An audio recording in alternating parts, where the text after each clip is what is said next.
কার জীবনের মোড় কখন ঘুরে যাবে সেটা কেউই বলতে পারে না। এই মোড় ঘুরে যাওয়ার সাথে কারোর জীবনে সুখ আসে, আর কারোর জীবনে দুঃখ আসে।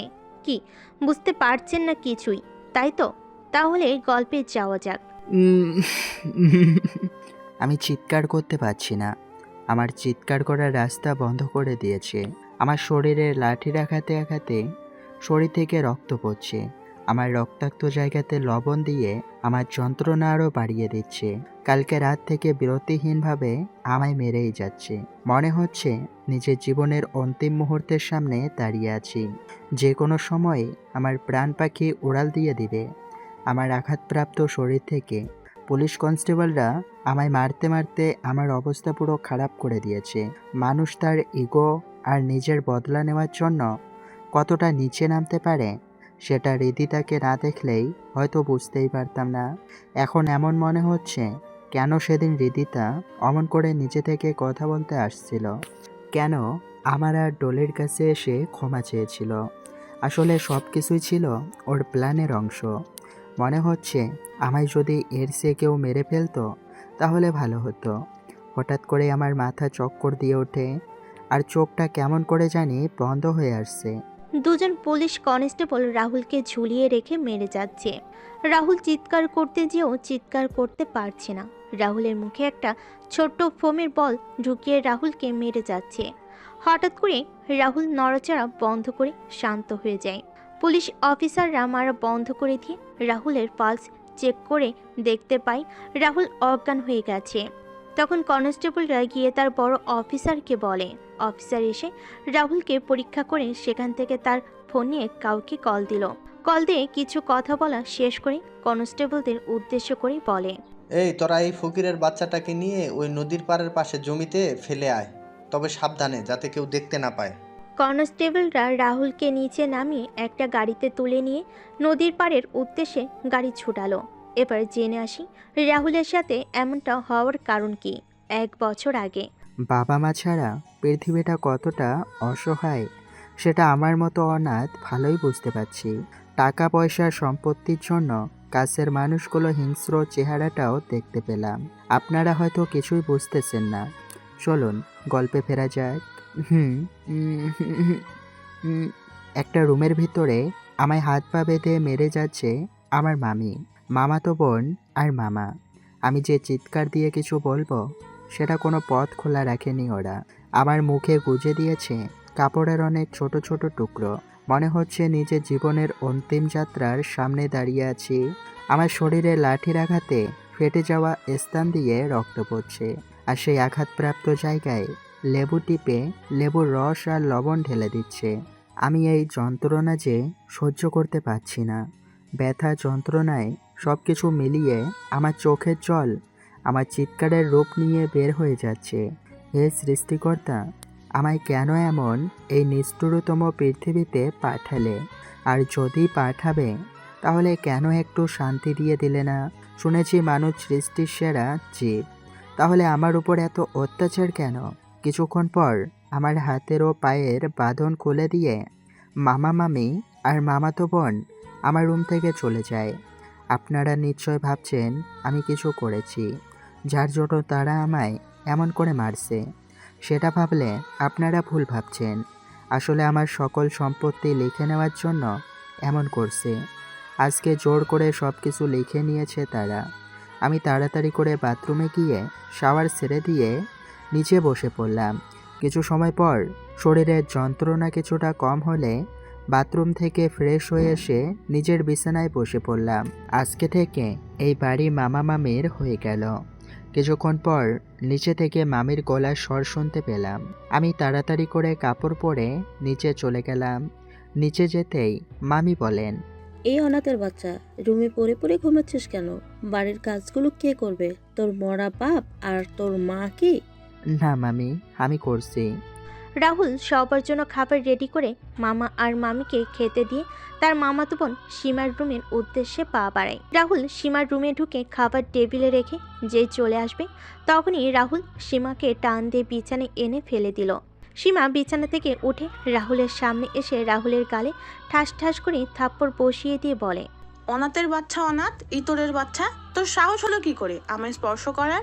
রাহুল গালে হাত দিয়ে দাঁড়িয়ে আছে, মাথা নিচু করে। তখন সীমা বলে ওঠে, কি রে অনাথের বাচ্চা, কথা বলছিস না যে? না আরো কয়েকটা দিব তোকে? আসলে সীমা, তোর রুমের সুইচ বোর্ডের সমস্যা, আর তুই ভেজা হাতে স্পর্শ করছিলি, তাই আমি। তোর তো সাহস কম না, আমার নাম ধরে ডাকিস? তোকে বলছি না ম্যাডাম বলে ডাকার জন্য? তুই তো আমার বোন হস, আর আমার ছোট্ট। তো কি হয়েছে, তুই হলি আমাদের বাড়ির চাকর, so you call me madam, is that clear? Hmm. মাকে বলে দিস আমি কলেজে যাচ্ছি, আমার গাড়ি নিয়ে তুই হেঁটে চলে আসিস। খাবারটা খেয়ে যান। তোর হাতের খাবার খেতে ইচ্ছে করছে না আমার, আমি বাইরে খেয়ে নিব। সীমা কথাগুলো বলে গাড়ির চাবি নিয়ে ঘুরিয়ে ঘুরিয়ে রুম থেকে বের হয়ে যায়। রাহুল একটা হাসি দিয়ে সেখান থেকে নিচে এসে কাজ করতে শুরু করে। এবার আপনাদের রাহুলের পরিচয়টা দিয়ে দিই। আমাদের গল্পের নায়ক রাহুল রাজ। মা বাবা কেউ বেঁচে নেই। রাহুলের বয়স যখন 9 বছর, তখন রাহুলের বাবা মা মারা যান। রাহুলদের অনেক সম্পত্তি। রাহুল এবার অনার্স 2য় বর্ষে পড়ছে। রাহুলের মামা মামি মিলে সুযোগ বুঝে রাহুলকে তাদের সাথে নিয়ে আসেন, আর তারপর রাহুলের সকল সম্পত্তি নিজের নামে লিখে নেন।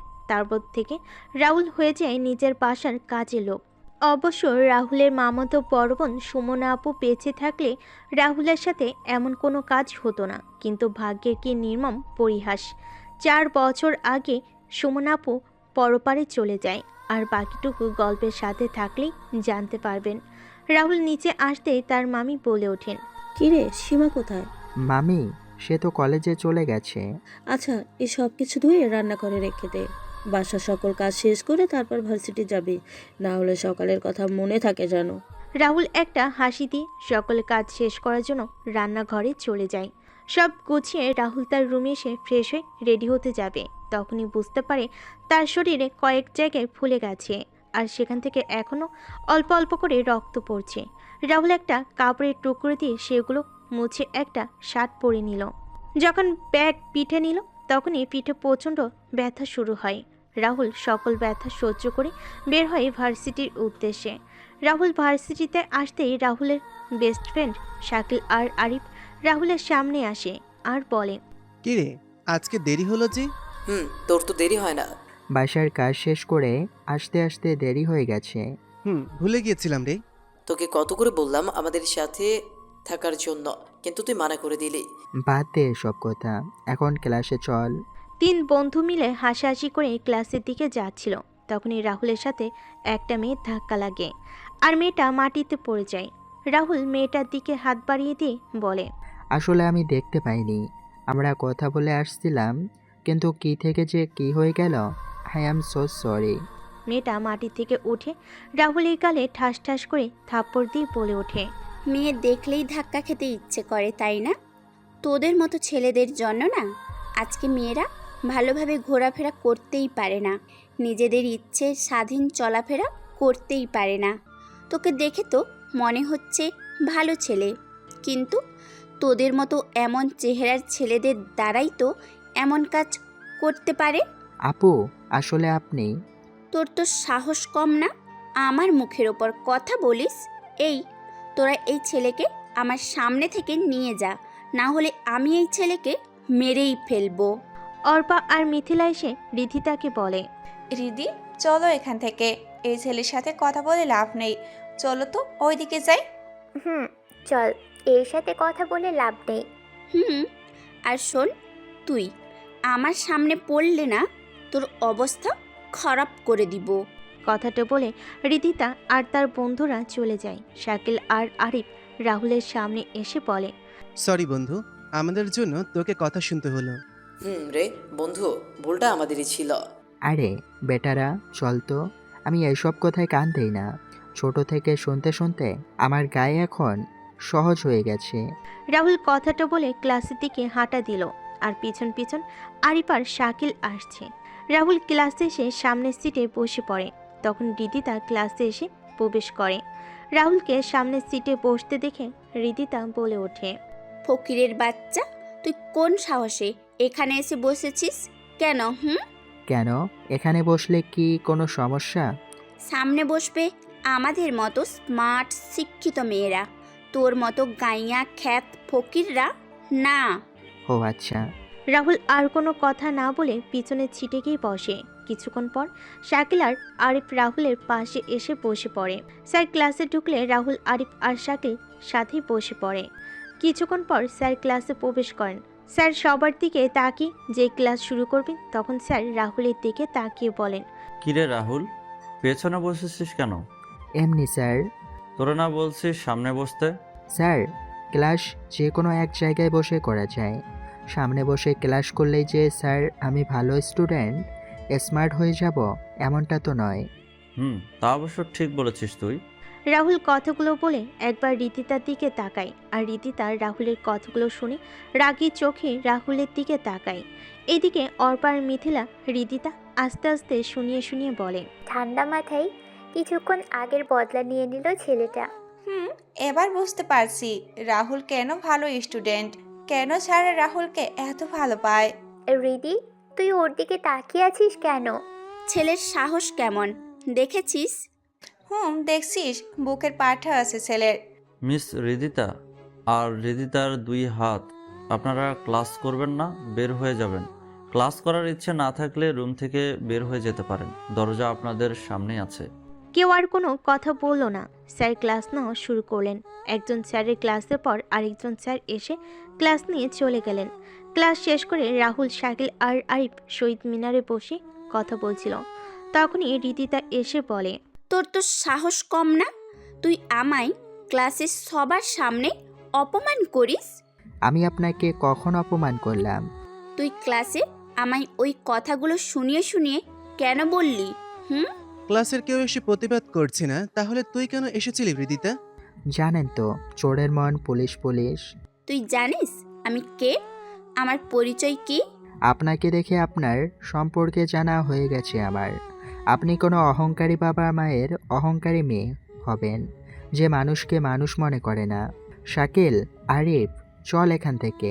রাহুল কথাগুলো বলে ভার্সিটি থেকে বের হয়ে আসে। রাহুল বাড়িতে এসে দেখতে পায় বাড়িতে কেউ নেই। রাহুল তার রুমে যাবে, তখনই সে শুনতে পায় অদ্ভুত কিছু শব্দ। রাহুল শব্দগুলো অনুসরণ করে কিছুটা সামনে যেতেই একটা রুম দেখতে পায়। রুমটা ছিল সীমার। রাহুল রুমের সামনে গিয়ে দেখতে পায় দরজার ভিতর থেকে ঠিকমতো লাগানো হয়নি। রাহুল দরজা ঠেলে দেখতে পায়, আমি দরজা ঠেলে দেখতে পেলাম আমার মামাতো বোন সীমা আর একটা ছেলে অন্তরঙ্গ সম্পর্কে জড়িয়েছে। তারা এই পাপ কাজের নেশায় এতটাই বিভোর যে দরজাটা লাগাতেই ভুলে গেছে। আমি তো নিজের চোখকে বিশ্বাস করতে পারছি না। আমার মাথা যেন ঘুরতে লাগলো। কিছুক্ষণের জন্য আমি পাথরের ন্যায় শক্ত হয়ে গেলাম। তখন বললাম, সি সি সি সীমা, এগুলো কি করছিস তুই? মামা মামি জানলে কি হবে বুঝতে পারছিস?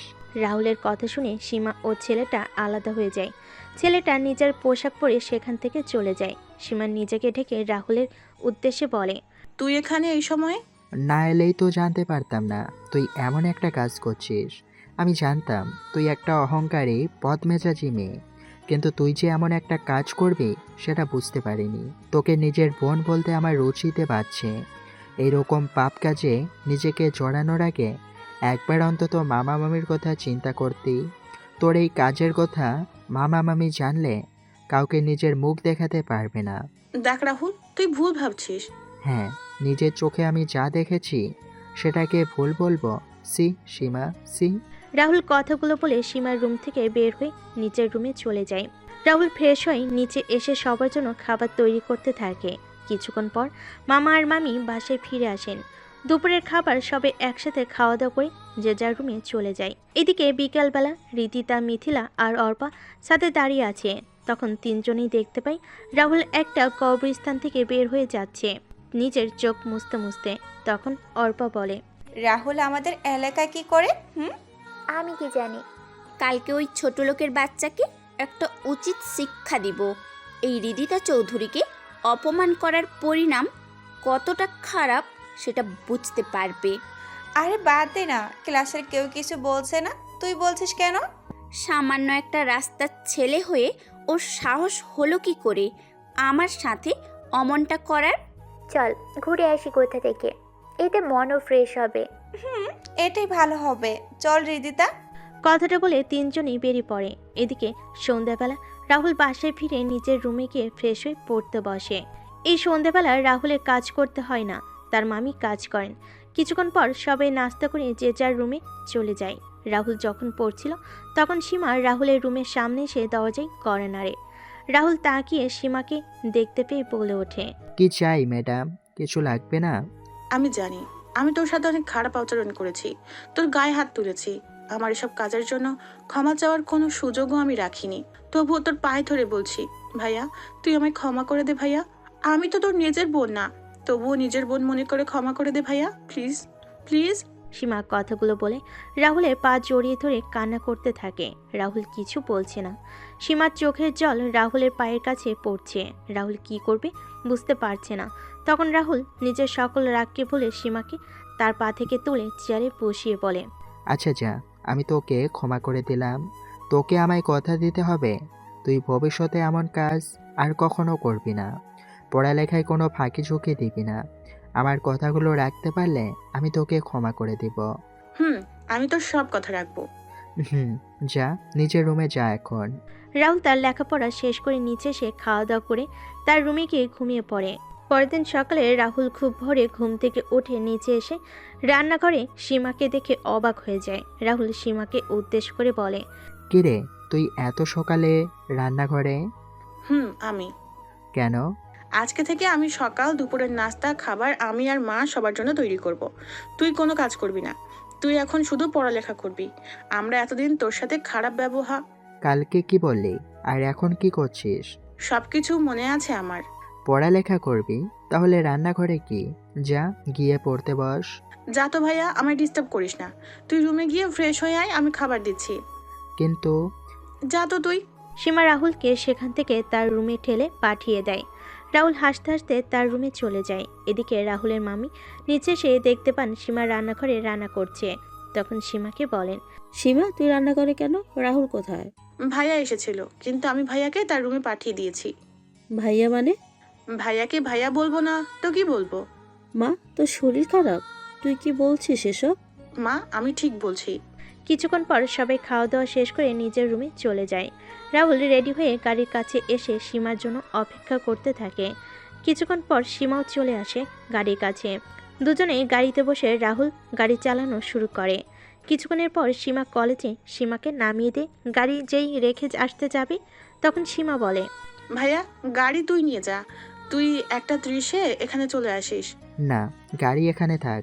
না, আমি যা বলেছি সেটাই, যা এখন তুই। রাহুল গাড়ি নিয়ে ভার্সিটিতে প্রবেশ করে। গাড়ি পার্ক করে গাড়ি থেকে বের হয়। রাহুলকে গাড়ি থেকে বের হতে দেখে অনেকেই তাকিয়ে আছে। অর্পার মিথিলা বলে ওঠে, এটা কি দেখছি আমি? যে ছেলে গতকালকে নোংরা পোশাক পরে ভার্সিটিতে এসেছিল আজকে দামি একটা গাড়ি থেকে নামছে। এটা দেখে আমার মনে হচ্ছে কাশের টিভির কোনো প্রোগ্রাম চলছে।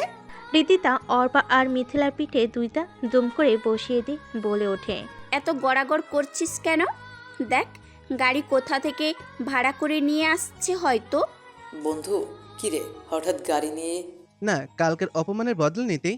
না বেশ শালা, আসলে ও আচ্ছা, এই ব্যাপার। তবে একদিক দিয়ে ভালো হয়েছে, সীমা যে তোকে সাপোর্ট করছে, এটাই অনেক ভালো। তারপর সবাই মিলে ক্লাসে চলে যায়। ক্লাস শেষ করে রাহুল আরিফা আর শাকিলকে বিদায় দিয়ে চলে যায়। সীমাকে কলেজ থেকে নিয়ে বাসে চলে আসে। বাসে এসে রাহুল দেখতে পায় খাবার টেবিলে সাজানো। রাহুলও ফ্রেশ হয়ে এসে খাবার খেয়ে নিজের রুমে চলে যায়। রাতের বেলা সবাই যখন খাবার খাচ্ছিল তখন টিভি নিউজে সবাই শুনতে পায়, আজকে সিলেটের বড় রাস্তার পাশের মোড়ে কয়েকজন সন্ত্রাসীদের মরদেহ গাছের সাথে ঝুলন্ত অবস্থায় পাওয়া গেছে। পুলিশ এখনো সঠিক করে কিছু বলতে পারছে না, তবে সন্ত্রাসীদের বুকে বড় বড় করে লেখা আছে দ্য ডেয়ার টেবিল। এভাবে চলে যায় 10 দিন। এই 10 দিনে সীমা রাহুলের সাথে অনেক ভালো ব্যবহার করেছে, নিজের ভাইয়ের মতো। এই 10 দিনে মনে হয় সীমা ও রাহুল একজন মায়ের পেটের ভাই বোন। পরের দিন সকালে রাহুল ভার্সিটিতে চলে যায়। আজকে অবশ্য সীমা কলেজে যায়নি, তাই রাহুল গাড়ি নিয়ে আসেনি। রাহুল ভার্সিটিতে আসতেই রিদিতা বলে ওঠে, কি রে ছোট লোক, আজকে তোর গাড়ি কোথায়? হুম, এই কয়েকদিন তো গাড়ি নিয়েই এসেছিলি। আপনার কি কোনো কাজ নেই? আমি তো আপনার সাথে নিজ থেকে কথা বলি না। তাহলে কেন আমার সাথে আসছেন কথা বলতে? আর কথা যখন বলতেই হবে, তাহলে ভদ্রভাবে কথা বলতে পারেন না? না, পরিবার থেকে ভদ্রতাভাবে কথা বলার সুযোগ পাননি? তোর মতো ছোট লোকের সাথে আমায় কথা বলতে হলে চিন্তা করে কথা বলতে হবে। ওই যে বললাম, আপনি কোন পরিবারের মেয়ে সেটা আপনাকে দেখেই বোঝা যাচ্ছে। রাহুল আর কোনো কথা না বলে সেখান থেকে ক্লাসে চলে যায়। কিছুক্ষণ পর স্যার ক্লাসে এসে ক্লাস শুরু করেন। ক্লাস শেষ করে যখন সবাই বের হচ্ছিল তখনই রাহুলের ফোন বেজে ওঠে। রাহুল ফোন রিসিভ করার সাথে সাথেই ও পাশ থেকে কেউ কিছু কথা বলে। রাহুল তাড়াতাড়ি করে বাড়ির সামনে আসতেই দেখতে পায় বাড়িতে অনেক মানুষ। রাহুল হাঁটছে সামনের দিকে, কিন্তু এত মানুষ বাড়িতে কেন সেটা বুঝতে পারছে না। রাহুল কিছুটা সামনে যেতেই তার মামির গলা শুনতে পেলে রাহুল তাড়াতাড়ি করে ঘরে ঢুকে পড়ে। আর ঘরে ঢুকে যা দেখে তাতে করে রাহুলের মাথায় আকাশ ভেঙে পড়ে। রাহুল কি করবে বুঝতে পারছে না। রাহুল ধীর পায়ে হেঁটে ফ্লোরে সাদা চাদর জড়িয়ে রাখা লাশটার সামনে যায়। যে চাদর সরিয়ে দেখতে পায় সীমা মাটিতে শুয়ে আছে। রাহুল সীমার লাশের পাশে বসে পড়ে ধূপ করে। রাহুলের চোখ দিয়ে জল গড়িয়ে পড়ছে। রাহুল তার মামির দিকে তাকাতেই রাহুলের মামি রাহুলের দিকে কান্না মিশ্রিত কণ্ঠে বলে ওঠেন, আমি বাসায় ফিরে কারো কোনো সাড়া শব্দ পাচ্ছিলাম না। আমি যখন সীমা রুমের সামনে আসি তখন দেখি সীমা তার রুমের ফ্যানের সাথে চলছে। কথাটা বলে মামি কান্না করতে থাকে। রাহুল কি বলবে বুঝতে পারছে না। তখন রাহুল সীমার হাতে একটা কাগজ দেখতে পায়। রাহুল কাগজটা নিয়ে দেখতে পায় সেখানে লেখা আছে, ভাইয়া আমায় ক্ষমা করে দিস। আমি তোর কথাগুলো রাখতে পারলাম না। চেষ্টা করেছিলাম তোর কথা রাখার জন্য, কিন্তু রাখতে পারিনি। আমি তোর সাথে অনেক খারাপ ব্যবহার করেছি, এমনকি তোর উপর হাত তুলেছি। ভাইয়া আমায় ক্ষমা করে দিস। ভালো থাকিস আর আমার মা বাবাকে দেখে রাখিস। আমার মা বাবার আর কেউ রইল না রে ভাইয়া, এখন তুই তাদের জন্য সব কিছু। ইতি, তোর বেয়াদব বোন সীমা। রাহুল চিঠিটা পড়ে সীমার প্রাণহীন দেহটাকে জড়িয়ে ধরে কান্না করছে। কিছু সময় পর বাসে পুলিশ আসে আর জিজ্ঞেস করে, আপনাদের কারো উপর কি কোনো সন্দেহ হয়? না, আমাদের কারোর উপর কোনো সন্দেহ হয় না। পুলিশ অফিসার বলে, তাহলে লাশ আমাদের দিয়ে দিন, আমরা পোস্টমর্টম করিয়ে নিজেরাই সব কিছু করে নিব। না, আমার মেয়ের শরীরে কাটাছেঁড়া হোক এটা আমরা চাই না। অফিসার, আপনারা এখন আসতে পারেন। পুলিশ অফিসার চলে যায়। 2 ঘন্টা পর সীমাকে সমাহিত করা হয়। সীমার মৃত্যুর খবর শুনে আরিফ আর শাকিলও আসে। শাকিল আর আরিফ রাহুলকে শান্ত করার চেষ্টা করে। সবাই সকল কাজ শেষ করে বাড়ি চলে যায়। রাহুল তার রুমে গিয়ে ঘুমিয়ে পড়ে। রাতের বেলা রাহুল সবার জন্য খাবার তৈরি করে। তার মামা আর মামির রুমে গিয়ে বলে, মামা মামি চলো খেয়ে নিবে।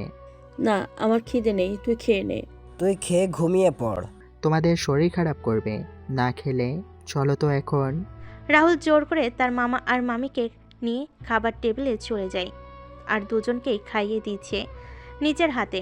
রাহুলের মামা আর মামি অবাক চোখে রাহুলের দিকে তাকিয়ে আছেন আর চোখের জল ফেলছেন। তখন রাহুলের মামা রাহুলকে বলেন, তোর সাথে তো আমরা অনেক খারাপ ব্যবহার করছি, তারপরও তুই আমাদের। তো কি হয়েছে?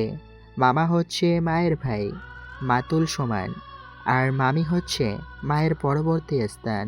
আমাদের ক্ষমা করে দে বাবা, আমরা সম্পত্তির লোভে অন্ধ হয়ে গেছিলাম। আরে কথা বলা বন্ধ করে খাও তোমরা। সবাই খাওয়া দাওয়া করে যে যার রুমে গিয়ে ঘুমিয়ে পড়ে। পরদিন সকালে রাহুল যেই ভার্সিটিতে প্রবেশ করতে যাবে তখন রিদি তার রাহুলের সামনে এসে দাঁড়ায়। তখন রাহুল বলে, কি ব্যাপার, আপনি রাস্তা আগলে দাঁড়ালেন কেন? তোরে বলছি না আমায় কোনো প্রশ্ন করবি না। প্রশ্ন আমি তোকে করব। আচ্ছা করুন, কি প্রশ্ন করবেন? তুই কালকে আমার সিটে বসেছিস, তার উপর আমায় কথাও শুনিয়েছিস। এর জন্য তোকে শাস্তি তো পেতেই হবে। শাস্তি পেতে হবে মানে? ওই তোরা বল, একে কি শাস্তি দেওয়া যায়? আজকে আরিফ আর শাকিল ভার্সিটিতে আসেনি। রিদি তার কথা শুনে ওর এক বন্ধু এক এক রকমের শাস্তির নাম বলছিল। তখনই অর্পা বলে ওঠে, রিদিতা, কালকে না তোর পানির বোতল ড্রেনে পড়েছিল, ওইটা? Good idea. দেখুন, আমি ক্ষমা চাইছি কালকের সব কিছুর জন্য। আমার মন মেজাজ ভালো নেই, তাই আমায় এসব শাস্তি দিয়েন না। তুই এসব বলে পার পেয়ে যাবি ভেবেছিস? তাহলে তুই ভুল ভাবছিস রে। তুই ভুল করেছিস, তার মাসুল তো তোকে দিতেই হবে। কথাগুলো বলে হৃদিতা আর ওর বান্ধবীরা আমার দিকে এগোতে লাগলো, আর আমি পিছাতে লাগলাম। পিছাতে আমি হঠাৎ আমার চোখ পড়ে পিছনে আমি একটা ড্রেনের ঢাকনা খোলা। আমি সেটা দেখে পাশ কেটে সরে আসি, কিন্তু হৃদিতা আমার দিকে তাকিয়ে হাঁটছিল আর পড়ে গেল ড্রেনের ভিতর। হৃদিতাকে ড্রেনের ভিতরে পড়তে দেখে সবাই হৃদিতাকে নিয়ে হাসাহাসি করছে। আমি দাঁড়িয়ে আছি চুপচাপ। আমি যে হাসছি না এটা নয়, আমি হাসছি, তবে ভেতর নিজেকে কিছুটা স্বাভাবিক করে আমি কিছুটা এগিয়ে গিয়ে হাত বাড়িয়ে দিয়ে বললাম, চলুন উঠে আসুন এখন। তুই সর, তোর মতো ছোট লোকের হাতে আমি হাত রাখবো? ছোট লোককে সেটা এখন সবাই দেখতে পাচ্ছে। যেখানে পড়েছেন সেখান থেকে বাজে দুর্গন্ধ আসছে। আপনার বান্ধবীরা চলে গেছে, তাড়াতাড়ি উঠে আসুন। রাহুল হৃদিতার গাড়িতে তুলে দিয়ে বলে, যান, বাসায় গিয়ে ফ্রেশ হয়ে নিন, আর কারোর সাথে খারাপ কাজ করার আগে 3 বার ভেবে নেবেন। আসি আমি। হৃদিতা চলে যায় গাড়ি নিয়ে বাসায়, আর রাহুল চলে যায় ক্লাসে। রাহুল গিয়ে দ্বিতীয় সারির একটা সিটে বসে পড়ে। কিছু সময় পর কয়েকটা ছেলে ক্লাসে প্রবেশ করে। রাহুল তখন বই পড়ছিল। তখনই রাহুল উড়ে গিয়ে দেওয়ালের সাথে ধাক্কা খায়। দেওয়ালের সাথে ধাক্কা খাওয়ার সাথে সাথে রাহুলের মাথা ফেটে রক্ত বের হয়ে যায়। রাহুল মাথা চেপে ধরে দাঁড়াতেই একটা ছেলে বলে ওঠে, এই সিটটা হলো আমার, তুই এখানে বসার সাহস পেলি কোথা থেকে? যা পিছনে গিয়ে বসে পড় চুপচাপ। কোনো কথা না বলে নিজের মাথা চেপে ক্লাস থেকে বের হয়ে একটা গাছের নিচে বসে পড়লাম। মাথাটাও কেমন যেন ঘুরছে, কি করব বুঝতে পারছি না। হঠাৎ করেই চোখ দুটো বন্ধ হয়ে গেল। রাহুলের যখন জ্ঞান ফিরে তখন সে দেখতে পায় একটা রুমে শুয়ে আছে। তার পাশে আরিফ, শাকিল আর একটা মেয়ে দাঁড়িয়ে আছে।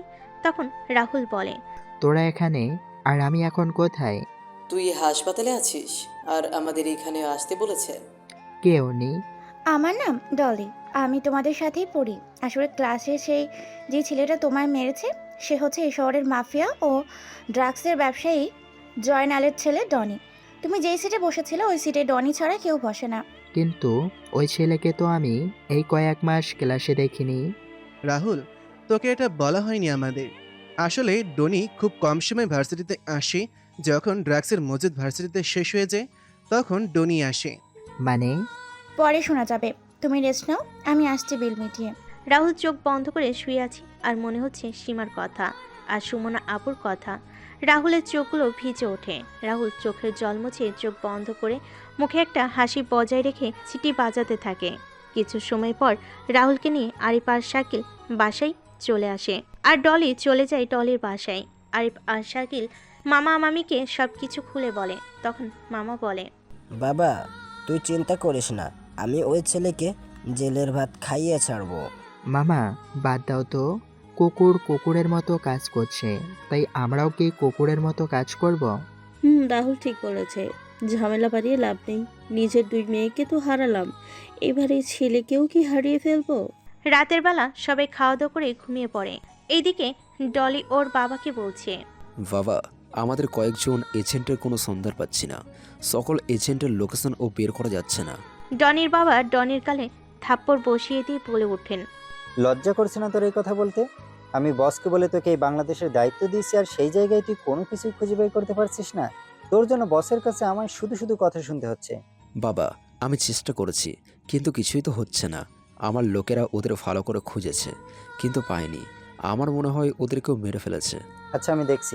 ডলি যখন রুম থেকে বের হয়ে যাবে তখনই জয়নালের ফোন বেজে ওঠে। জয়নাল ফোন রিসিভ করে ওপাশ থেকে যা শুনতে পেল তাতে জয়নাল ধপ করে সোফায় বসে পড়ে, আর হাত থেকে ফোন পড়ে যায়। ডনি তার বাবার কাছে এসে তার বাবাকে ধরে বলে, বাবা কি হয়েছে? কে কল দিয়েছিল? আর তুমি কি বা শুনলে? আমাদের সকল ইনফরমেশনকে হ্যাক করে নিয়েছে এবং কোন একজন মাফিয়াকে দিয়ে দিয়েছে। কি বলছো কি?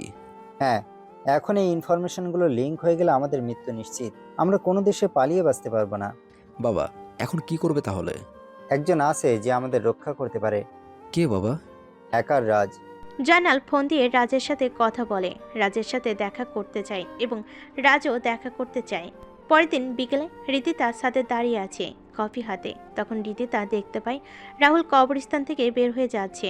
এদিকে রাজ চলে আসে জয়নালের বলে দেওয়ার ঠিকানায়। রাজের মুখে মাস্ক ছিল আর জয়নাল বলছে, রাজ, এখন তোকে আমাদের খুব দরকার। আমাদের এখন বেঁচে থাকা অনেক কষ্টদায়ক হয়ে গেছে। আমি কিছু করতে পারবো না। আমি ওই রাস্তা ছেড়ে দিয়েছি। আমি এখন ভালো হতে চাই। নিজের পুরনো রূপটাকে আমি 4 বছর আগে দাফন করে দিয়েছি। তাই আমায় কল দিয়ে বিরক্ত করবি না। আমায় বিরক্ত করলে এর ফল ভালো হবে না। আর হ্যাঁ, আমার পরিচয় যেন কেউ জানতে না পারে। রাজ কথাটা বলে সেখান থেকে চলে যায়। আর জয়নাল ও ডনি তাকিয়ে আছে রাজের যাওয়ার দিকে। তখন ডনি বলে, বাবা, তুমি চিন্তা করো না, আমি একে আজকে রাত শেষ হওয়ার আগেই নিয়ে আসবো। জানিস এই রাজকে? কি তার পরিচয়, কি তার কাজ? বাবা, পুরো হ্যাকারদের গডফাদার হলো রাজ। রাজের সাথে পাঙ্গা নিয়ে আজ পর্যন্ত কেউ বাঁচতে পারেনি। আর তুই বলছিস সেই রাজকে নিয়ে আসবি? ড্রাগন গ্রুপের নাম শুনেছিস? আন্ডারওয়ার্ল্ডের এক সময়ের শক্তিশালী টিমের কথা বলছো? সেই ড্রাগন গ্রুপের লিডার হলো এই রাজ। কি? হ্যাঁ। এবার কি করবে তাহলে? ও যে মানা করে দিল। রাজ আসবে আমার কাছে খুব তাড়াতাড়ি। পরের দিন রাহুল ভার্সিটিতে বসেছিল। তখন ডলি এসে রাহুলের পাশে বসে আর বলে, কি অবস্থা তোমার এখন? ভালো, ধন্যবাদ তোমায়। ডলি আর রাহুল কথা বলছিল। তখন রীতিতা সেখানে চলে আসে। রাহুল সেখান থেকে যে উঠতে যাবে তখনই ডলি রাহুলকে বসিয়ে দিল। আর রীতিতা বলে, কি রে ছোট লোক, একটা মেয়েও জুটিয়ে নিয়েছিস? হৃদিতা, মুখ সামলে কথা বলবি। মানুষকে সম্মান করতে শেখা উচিত তোর। খিরে ডলি, তুই ওই ফকিন্নি হয়ে কথা বলছিস কেন? প্রথম দেখায় ভালো লেগেছে কি? মানুষকে তোর মানুষের ভালো লাগবেই। তোর মতো অমানুষেরা সেটা বুঝবে কি করে? এক ফকিন্নি আরেক ফকিন্নির হয়ে কথা বলবেই তো। মুখ সামলে কথা বলবি হৃদিতা। তুই মুখ সামলে কথা বল। তুই একজন সামান্য সরকারি চাকরিজীবীর মেয়ে, আর আমার বাবা হলেন একজন এমপি। So minded. আমার সাথে লাগতে এলে তোর এমন অবস্থা করব না যাতে তুই কাউকে মুখ দেখাতে না পারিস। তুই যে এতটা খারাপ আমি ভাবিনি। আমাদের তুই ফকিনি বললি না, আসলে তোর আচার ব্যবহারই বুঝিয়ে দেয় কে ফকিনি আর কে ছোট লোক। ডলি, তুই কিন্তু মাত্রাতীতিক কথা বলছিস। সামান্য একটা ছোট লোকের জন্য তুই আমার সাথে এভাবে কথা বলছিস? অন্যকে কিছু বলার আগে নিজের অবস্থান, নিজের ব্যবহার দেখে নিস। কথাগুলো বলে ডলি সেখান থেকে চলে যায়। আর রাহুল চলে যায় ক্লাসে। রাহুল ক্লাসে এসে আরিফ আর শাকিলের সাথে কথা বলছিল। তখনই রীতিতা রাহুলের সামনে আসে। রীতিতা রাহুলের গালে ঠাস ঠাস করে থাপ্পড় বসিয়ে দিল। আর রাহুল বলে, এটা কি হলো? আপনি আমায় মারলেন কেন? তোর জন্য একটা মেয়ে আমায় সবার সামনে অপমান করে গেল। আমি কি বলেছিলাম ওর সাথে কথা বলার জন্য? আর আপনি তো নিজে থেকে এসে সমস্যার সৃষ্টি করছেন। তোদের দুইজনের অবস্থা খারাপ করে দিব আমি, দেখে নিস। আপনারা দুইজনে কথা বলছেন, এখানে আমায় কেন টানছেন?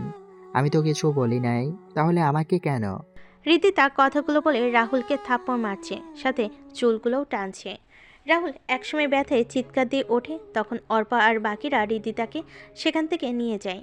রাহুল তার চুল ধরে বসে পড়ে। আর অর্পা রীতিতাকে উদ্দেশ্য করে বলে ওঠে, এটা তুই কি করলি রিদি? যা করেছি ভালো করেছি। তোরা নিয়ে এলি কেন? আমি ওর সমস্ত চুল ছিঁড়ে ফেলতাম। তোর এই কাজে ক্লাসের সবাই তোকে নিয়ে হাসছে, সাথে অনেক ভিডিও করেছে। আজকে তুই তোর কাজের জন্য সবার কাছে হাসির পাত্র হয়ে গেলি। রীতিতা এক পলক সবার দিকে তাকি রাগে ফুঁসতে ফুঁসতে গাড়ি নিয়ে বাসে চলে যায়। এইদিকে আরিফ আর শাকিল বলছে, বন্ধু, অনেক বড় তুফান গেল না তোর উপর দিয়ে? ওটা তুফান না, নার্গিস দিয়েছে। শালা, আর একটু হলেই আমার মাথার সমস্ত চুল ছিঁড়ে ফেলতো। আমি যতই ওর থেকে দূরে থাকতে চাই, ততই মেয়েটা কেন আমার সাথে পায়ে পায়ে ঝগড়া করতে আসে। বন্ধু চল আজকে বাসায় চলে যাই, আজকে আর ভালো লাগছে না। তারপর তিনজনই বাসে চলে যায়। পরের দিন সকালে রাহুল ভার্সিটিতে আসতেই দেখতে পায় রীতিতা আর তার বান্ধবীরা ডলিকে ঘিরে ধরে বাজেভাবে কথা বলছে। রীতিতা তার ছেলে বন্ধুরা ডলিকে বাজেভাবে ধরে আছে। আর ভার্সিটির সকল স্টুডেন্ট তাকিয়ে আছে। ডলি নিজেকে ছাড়ানোর চেষ্টা করছে, কিন্তু পারছে না। রাহুলের এটা দেখে মেজাজ খারাপ হয়ে যায়। তখন রাহুল রীতিতার সামনে গিয়ে বলে, এখানে কি হচ্ছে? এখানে ওই মেয়ের মুখ কালো করে সমাজের মাঝে নতুন পরিচয় দেওয়া হবে। দেখুন, আপনার সমস্যা আমার সাথে, তাই ডলিকে ছেড়ে দিন। কাউকে ছাড় দেওয়া হবে না। আগে এই মেয়ে, আগে তারপর ওই তোকে। এই তোরা ভিডিও কর, আমি আজকে ডলির সম্মানহানি করব। কথাটা বলে রিদিতা যখন ডলির ওড়না ধরে টান দিবে তখনই রাহুল আবার বলে, একজন মেয়ে হয়ে আপনি আর একটা মেয়ের সাথে এমন করছেন? সর এখান থেকে, ছোট লোকের বাচ্চা। কথাটা বলে রিদিতা যে ওড়না ধরবে তখন রাহুল সবাইকে অবাক করে দিয়ে রিদিতার গেঞ্জি টেনে ধরে আর বলে, নে এবার ভিডিও কর। তোর অনেক ইচ্ছে না অন্যের সম্মানহানি করার, এবার তোর সম্মানহানি হবে। রাহুলের এমন কাণ্ডে সবাই অবাক হয়ে যায়। অর্পা, মিথিলা সহ সবাই তাকিয়ে আছে। সবাই ভিডিও করা বন্ধ করে দিয়েছে। রাহুল রিদিতার গেঞ্জি ছেড়ে দিয়ে ডলিকে নিয়ে চলে আসছিল। তখনই রিদিতা বলে ওঠে, তোর যদি সাহস থাকে তাহলে আজকে 3 ঘন্টা ভার্সিটিতে থেকে দেখা। আজকে তোকে শেষ করে দিব। যা, তোর কোনো বাপ আছে নিয়ে আয়। দেখা যাবে। রিদিতা ফোন দিয়ে তার বাবাকে বলে। তখন তার বাবা তার লোকেদের পাঠিয়ে দেয়। 1 ঘন্টা পর রাহুল ক্লাস করছে। তখন রিদিতা তার বাবার পাঠানো লোকেদের নিয়ে ক্লাসে প্রবেশ করে আর রাহুলকে দেখিয়ে দিল। লোকগুলো এসে রাহুলকে ক্লাস থেকে টানতে টানতে ভার্সিটির মাঠে নিয়ে যায়। লোকগুলো রাহুলকে স্টাম্প হকি স্টিক পাইপ নিয়ে আঘাত করছে আর রাহুল সবাইকে অবাক করে দিয়ে হেসে যাচ্ছে। রাহুলের মুখ মাথা থেকে রক্ত পড়ছে, কিন্তু রাহুল অনবরত হেসে যাচ্ছে। রাহুলের দিকে তাকিয়ে সবাই অবাক চোখে, এত আঘাতের পরও হাসছে। ডলি আরিফ আর শাকিলকে বলছে, কিরে রাহুল হাসছে কেন? এত আঘাতের পরেও তুমি হাসছো? রাহুলের শরীরে মনে হচ্ছে এই আঘাতের কোনো প্রতিক্রিয়াও হচ্ছে না। রাহুল হাসতে দেখে রিদিতা রাহুলের সামনে গিয়ে বলে, কি রে, হাসছিস কেন? হুম। হাসবো না কেন বলতো? তোর ডেকে আনা লোকগুলো আমায় কিছু করতে পারছে না। তোর শরীর থেকে রক্ত পড়ছে আর বলছিস কিছুই হয়নি? দাঁড়া, তোর খালি শরীরে আঘাত করলেই তুই বুঝতে পারবি। রাহুল টি শার্ট ছিঁড়ে ফেলতে সবাই অবাক হয়ে যায়। রিদিতার বাবের লোকেরা পালিয়ে যায় আর রিদিতা সেখান থেকে কয়েক পা পিছিয়ে যায়। ভার্সিটির সবাই অবাক হয়ে তাকিয়ে আছে রাহুলের দিকে। ডলি, আরিফ আর শাকিল তাকিয়ে আছে।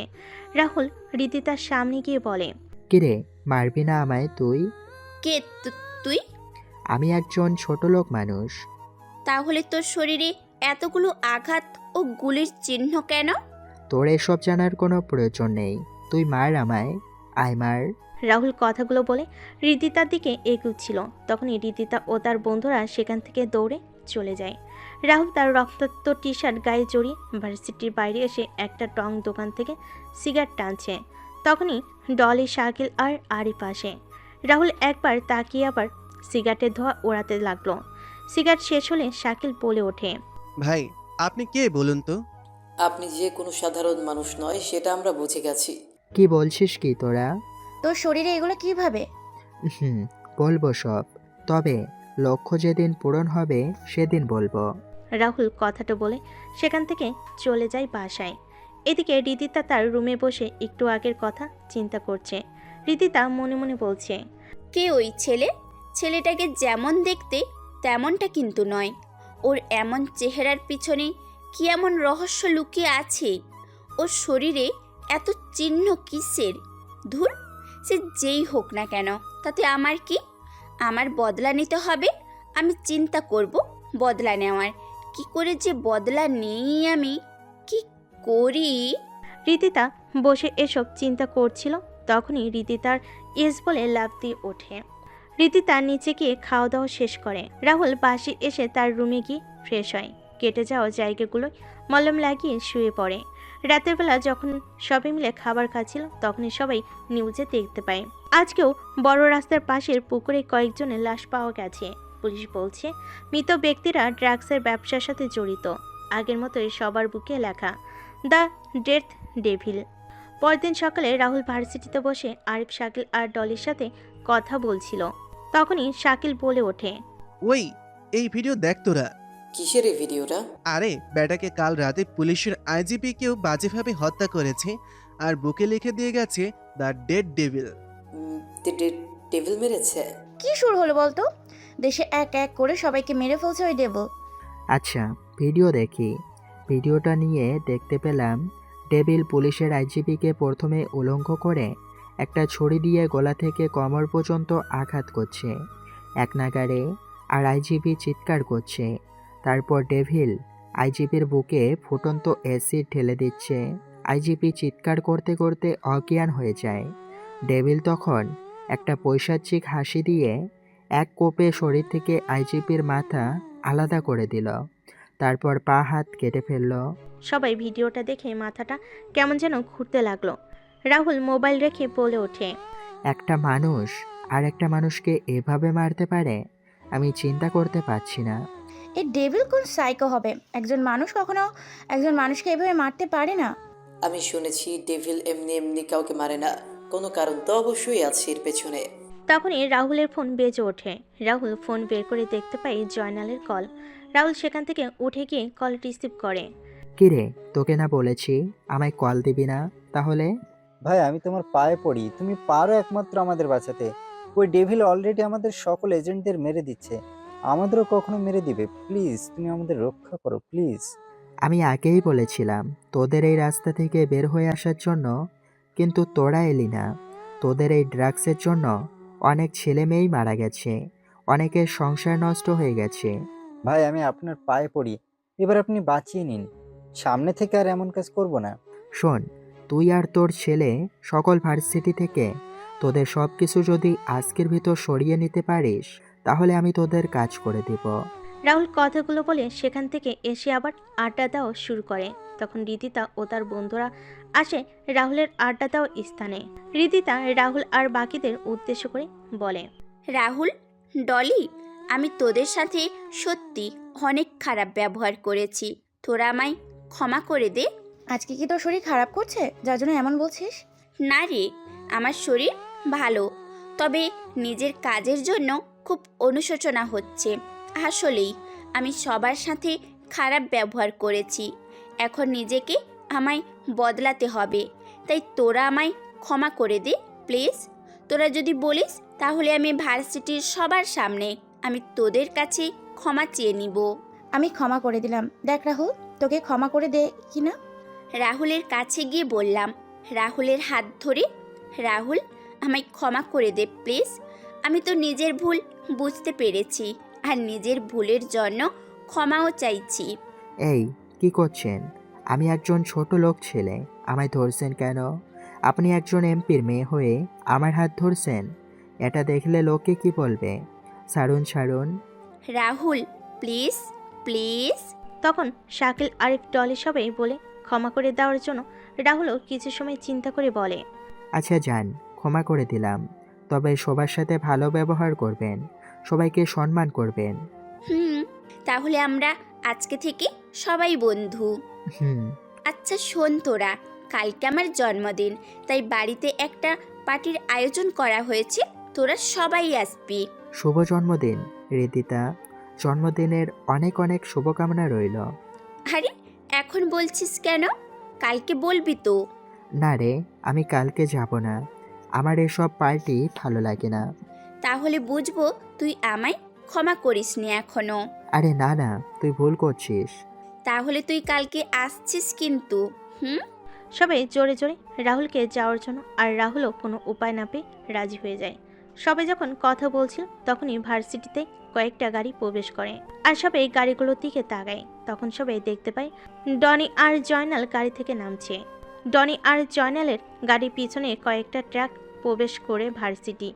ডনি আর তার লোকেরা দৌড়ে চলে যায় একাডেমি ভবনের দিকে, আর জয়নাল বলে ওঠে, আজকে থেকে এই ভার্সিটিতে কেউ কখনো ড্রাগসের ব্যবসা করতে পারবে না। এই ভার্সিটি হবে মাদক মুক্ত। আমি আমার সকল কিছু নিয়ে যাচ্ছি ভার্সিটি থেকে। ভালো থাকবেন সবাই। জয়নালের কথা শুনে ভার্সিটির সবাই হাততালি দিল। কিছু সময় পর জয়নাল ও ডনি মিলে তাদের সকল কিছু নিয়ে ভার্সিটি ত্যাগ করে। রাহুলরাও উঠে ক্লাসে যায়। ক্লাস শেষ করে যে যার বাসে চলে যায়। রাতের বেলা রাহুল একটা পুরাতন ব্যাগ থেকে 2টা ল্যাপটপ বের করে Apple MacBook air M2 and Asus রগ জেফাইরাস G15 ল্যাপটপগুলো বের করে তার পুরাতন ওয়েবসাইটগুলোতে প্রবেশ করে এবং সবার উদ্দেশ্যে একটা মেসেজ দিয়ে দেয়। রাহুল জয়নালে পাঠানো সকল ইনফরমেশন অনুযায়ী কাজ করতে লাগে। আর কিছুক্ষণ পর রাহুলের মুখে হাসি ফুটে ওঠে। রাহুল একবার সকল কিছু চেক করে তার ল্যাপটপে সেভ করে রাখে আর জয়নালকে সব কিছু পাঠিয়ে দেয়। এদিকে ডেথ ডেভিল যখন তার কম্পিউটার স্ক্রিনে বসে তখন কিছু লেখা দেখে তার মুখে হাসি ফুটে ওঠে। জয়নাল তার বসকে কল দিয়ে বলছে, বস, রাজ আমাদের কাজ করে দিয়ে এবং আমাদের সকল সিকিউরিটি সিস্টেমের অ্যাক্সেসের সকল কিছু দিয়ে দিছে। এবার আর ওই ডেড ডেভিল আমাদের কিচ্ছু করতে পারবে না। শোন, এবার তো এই কাজটা তো করতে পারবি, আমি তোকে সকল কিছু বলে দেব। বস, কিন্তু রাজের ছবি তো আমার কাছে নেই, তাহলে? আমি দিয়েছি। কিছু সময় পর জয়নালের ফোনে একটা ছবি আসে। তখন জয়নাল জনিকে ডেকে বলে, ডনি, ডনি। হ্যাঁ বাবা, বলো। বাবা, এই ছেলেকে খুঁজে বের করতে হবে আমাদের, বসের আদেশ। বাবা, এই ছেলেকে? এই ছেলেই হচ্ছে রাজ দ্য হ্যাকার। কিন্তু বাবা, এই ছেলে তো আমাদের ভার্সিটিতে পড়ে। মানে? আমাদের ক্লাসে আমাদের সাথে পড়ে। কিন্তু বাবা, একে দেখে তো হ্যাকার বলে মনে হয় না। আচ্ছা, তাহলে তো শিকারকে পেয়ে গেছি। তাহলে কালকে না মেরে আগামী পরশুদিন মারবো, আর বসও আসবে। শোন, কালকে এমপির বাড়িতে ইনভাইট আছে, আমাদের যেতে হবে। আর ওই এমপির মেয়ের সাথে তোর বিয়ের কথা বলবো। আচ্ছা বাবা। পরের দিন সন্ধ্যাবেলা সবাই চলে যায় রীতিতার বাসায়। রীতি তার রাহুলকে দেখে বলে ওঠে, কি রে, তোরা সবাই চলে এসেছিস? আচ্ছা বস, তোরা আর রাহুল তুই আয় এইদিকে। হুম। রীতি তার রাহুলকে নিয়ে তার বাবা আর মায়ের সাথে পরিচয় করিয়ে দিল। রীতি তার বাবা রাহুলকে দেখে কিছুটা চিন্তিত হয়ে পড়েন। তখন রীতি তার বাবা রাহুলকে দেখে বলে ওঠেন, রাজদা। আঙ্কেল, কি বলছেন আপনি? আমার নাম তো রাহুল। হ্যাঁ বাবা, ওর নাম তো রাহুল। তুমি কি রাহুলকে চেনো? হ্যাঁ, না আসলে ওকে দেখতে একজনের মতো দেখতে। কি বলছেন কি আঙ্কেল? না কিছু না। আচ্ছা তোমরা এনজয় করো, আমি আসছি। রীতি তার বাবা সেখান থেকে চলে যান। তখন রীতিতা তার বাবার বন্ধু আমজাদ খানের সাথে রাহুলের পরিচয় করিয়ে দিল। রীতিতা তার বাবার একজন লোককে ইশারা করে এবং লোকটি ইশারা করে বুঝিয়ে দেয় কাজ হয়ে গেছে। রাহুল তখন সেখানে জয়নাল ও তার ছেলেকে দেখতে পায়। জয়নাল রীতিতার বাবা আর আমজাদ খানকে কি যেন বলছিল। কিছুক্ষণ পর সবাই মিলে অনেক আনন্দ করে রীতিতার জন্মদিনে কেক কাটে। খাওয়া দাওয়া শেষ করে যে যার বাসায় চলে যায়। রাহুল তার রুমে ফ্রেশ হয়ে এসে তার রুমে ঘুমিয়ে পড়ে। আর রীতিতার বাবা তার রুমে বসে সব কিছু চিন্তা করছেন। তখন রীতিতার চিৎকার শুনে রীতিতার রুমে চলে যান। সেখানে গিয়ে শুনতে পান সকালবেলা রাহুল যখন বাসা থেকে বের হয়ে শাকিল আর আরিফের অপেক্ষা করছিল, তখনই একটা পুলিশের গাড়ি এসে রাহুলের সামনে থামে আর রাহুলকে তাদের গাড়িতে তুলে নিয়ে যায়। রাহুলকে নিয়ে থানায় এনে সেলের ভিতর রাখা হয়। তখন রাহুল বলে, অফিসার, আমায় এখানে নিয়ে আসার কারণ কি? আর আমায় জেলের ভিতরে বা কেন রাখছেন? পুলিশ অফিসার বলে, আপনি এমপি শরীফ খানের মেয়ে ডায়মন্ডের নেকলেস চুরি করেছেন এবং আমরা সেটা আপনার রুমে থেকে পেয়েছি। কি বলছেন কি? আমি এমন কোনো কাজ করি নাই। কেউ আমার নামে মিথ্যা অপবাদ দিয়েছে। পুলিশ অফিসার, লাঠির আঘাত পেলেই সব কিছু স্বীকার করবি। আমি যে কাজ করিনি সেই কাজ কখনো স্বীকার করব না। বর্তমান রাতে রীতিতা তার রুমে বসে গান শুনছিল আর নেচে যাচ্ছে। তার বাবা হন্তদন্ত হয়ে এসে রীতিতার রুমে ঢোকেন আর রীতিতাকে ধরে বলেন, রিদিতা, রাহুল কোথায়? রীতিতা তার বাবার দিকে ঘুরে ডোন্ট কেয়ার ভাব নিয়ে বলে, ওই ছোট লোক তো এখন জেলের ভেতরে পুলিশের মার খাচ্ছে। কি বলছিস কি? বাবা, আমার সাথে অনেক খারাপ ব্যবহার করেছিল, আমায় থাপ্পড় মেরেছিল। এবার বুঝবে কত ধানে কত চাল। তুই এটা কি করেছিস? তুই জানিস রাহুলকে? তুই জানিস রাহুলের সম্পর্কে? রাহুলের সম্পর্কে তুই শুনলে বুঝতে পারবি আমি কেন তাকে বলছি এসব কথা। বাবা, কি বলছো কি তুমি? আর তোমার এই অবস্থা কেন? কি হয়েছে? কে ওই ছোট লোক যার জন্য তুমি এমন করছো? রাহুল একজন মানুষরূপী হায়না যে নিজের শিকারকে শিকার করে খুব ঠান্ডা মাথায়। আমি একজন এমপি হয়ে কেন তো ভয় পাচ্ছি সেটা বুঝতে পারছিস না কেন? বাবা, আমি তোমার কথার মানে বুঝতে পারছি না, কিছুই বুঝতে পারছি না। মারে, ওই রাহুলই হচ্ছে হ্যাকার জগতের গডফাদার, রাজদা হ্যাকার, আর বিশ্বের শক্তিশালী মাফিয়া গ্রুপ ড্রাগনের লিডার রাহুল রাজ। 3 বছর আগে রাজ কোনো এক অজানা কারণে মাফিয়া ওয়ার্ল্ড ছেড়ে নিরুদ্দেশ হয়ে যায়। আমি গতকাল দেখে চিনতে পারি, কিন্তু কনফার্ম হওয়ার জন্য আমি রাজের ডান হাত ছোট ভাই সীমান্তকে কল দিই। পরে সীমান্ত আমায় সব কিছুই বলে। রিদিতা মাথায় হাত দিয়ে বসে পড়ে বিছানায়। রিদিতার বাবার ভয়ে থরথর করে কাঁপছে। তখন রিদিতা তার বাবাকে কাঁপা কাঁপা গলায় বলে, এটা আমি কি করলাম? বাবার সামান্য পাওয়ার পেয়ে আমি একজন হায়েনার সাথে পাঙ্গা নিয়ে নিলাম। এখন কি হবে বাবা? এখন কি হবে? আমি তো ভুল করে ফেলেছি। এখন কি করব? আমি যে নিজের মৃত্যু নিজেই ডেকে এনেছি। আমাদের সকালে তাড়াতাড়ি করে থানায় যেতে হবে এবং রাজকে সারিয়ে নিয়ে আসতে হবে। চল এখন। পরদিন সকালে রিদিতা আর তার বাবা থানায় গিয়ে যা শুনতে পেলেন তাতে তারা কিছুটা ভয় পেয়ে যান। তারা থানায় গিয়ে রাহুলের কথা জিজ্ঞেস করলে পুলিশ অফিসার বলে, আজ রাহুলকে কোর্টে নিয়ে যাওয়ার সময় পথে 2টা সন্ত্রাসী গ্রুপ আমাদের উপর হামলা করে। একটি গ্রুপ রাহুলকে নিয়ে যায়। ঘটনাস্থলে কয়েকজন সন্ত্রাসী মারা যায়, আর আমাদের পুলিশ সদস্যও হাসপাতালে ভর্তি আছে। রিদিতা তার বাবা থানা থেকে বের হয়ে আসেন। তখন রিদিতার বাবার ফোন বেজে ওঠে। রিদিতার বাবা ফোন রিসিভ করে শুনতে পান, খান সাহেব, আপনি চিন্তা করবেন না, ভাই আমাদের সাথে আছে, আপনি আমাদের এখানে চলে আসুন। রিদিতার বাবা রিদিতাকে বাসে চলে যেতে বলে তিনি অন্য একটা গাড়ি ভাড়া করে সীমান্তের বলে দেওয়ার ঠিকানায় চলে যান। এদিকে রিদিতা বাসায় দিকে গাড়ি চালিয়ে আসছিল। তখনই কবরস্থানে সে চাচাকে দেখতে পায়। রিদিতা গাড়ি থামিয়ে চাচার সামনে গিয়ে বলে, চাচা কেমন আছেন? ভালো রে মা, তুই কেমন আছিস? ভালোই চাচা। চাচা, আপনার কাছে কিছু জানার ছিল। হ্যাঁ বল, কি জানতে চাস তুই? আচ্ছা, একটা ছেলেকে দেখি প্রত্যেক দিন বিকেলে কবরস্থানে আসে আর কান্না করতে করতে বের হয়ে যায়। আসলে ছেলেটা এখানে কেন আসে আর কান্নাই বা করে কেন? আচ্ছা, তুমি রাজের কথা বলছো। মারে, ছেলেটার পৃথিবীতে কেউ নেই। রাজের বয়স যখন 10 তখন তার মা বাবা মারা যান। তারপর থেকে রাজের দেখাশোনা করার জন্য তার মামা আর মামি তাদের বাসায় চলে আসেন। রাজের মামা আর মামি ছিলেন লোভী প্রকৃতির। তারা রাজের সম্পত্তির লোভে রাজের দেখাশোনা করার নামে রাজের ওপর অত্যাচার করত। রাজের মামা মামি আর রাজের মামাতো ছোট বোন রাজকে সহ্য করতে পারত না। রাজের ওপর চলতো প্রাচীন যুগের অমানবিক নিষ্ঠুর অত্যাচার। রাজের বড় মামাতো বোন সুমনা রাজকে অনেক ভালোবাসতো। রাজও সুমনাকে অনেক ভালোবাসতো। বলতে পারিস সুমনা হয়ে যায় রাজের মা বাবা। রাজের উপর কোনো অত্যাচার হলে সুমনা তার প্রতিবাদ করত। রাজকে নিয়ে বিভিন্ন জায়গায় ঘুরতে যেত। সুমনা যতদিন বাসায় থাকতো ততদিন সবাই রাহুলের সাথে ভালো ব্যবহার করত। কিন্তু ভাগ্যর কি নির্মম পরিহাস, সুমনা কোনো এক অজানা কারণে 4 বছর আগে সুমনাও মারা যায়। সুমনা মারা যাওয়ার পর রাজের পুরো পৃথিবী পাল্টে যায়। রাজ কেমন যেন চুপচাপ হয়ে যায়। মামা মামি আর ছোট মামাতো বোন রাজকে শত আঘাত করলেও রাজ সব কিছু মুখ বুজে সহ্য করে নিত। রাজ প্রতিদিন এসে সুমনা ও তার বাবা মার কবরের পাশে বসে কান্না করে সব কিছু বলতো। আমি ছেলেটার কথাগুলো শুনে বাকরুদ্ধ হয়ে যেতাম। ছেলেটা কান্না শুনে আমি কান্না করতাম। রাজ একদিন এসে কান্না করে বলে, জানো মা বাবা, আপু, আজকে মামা মামি আর সীমা মিলে আমায় অনেক মেরেছে।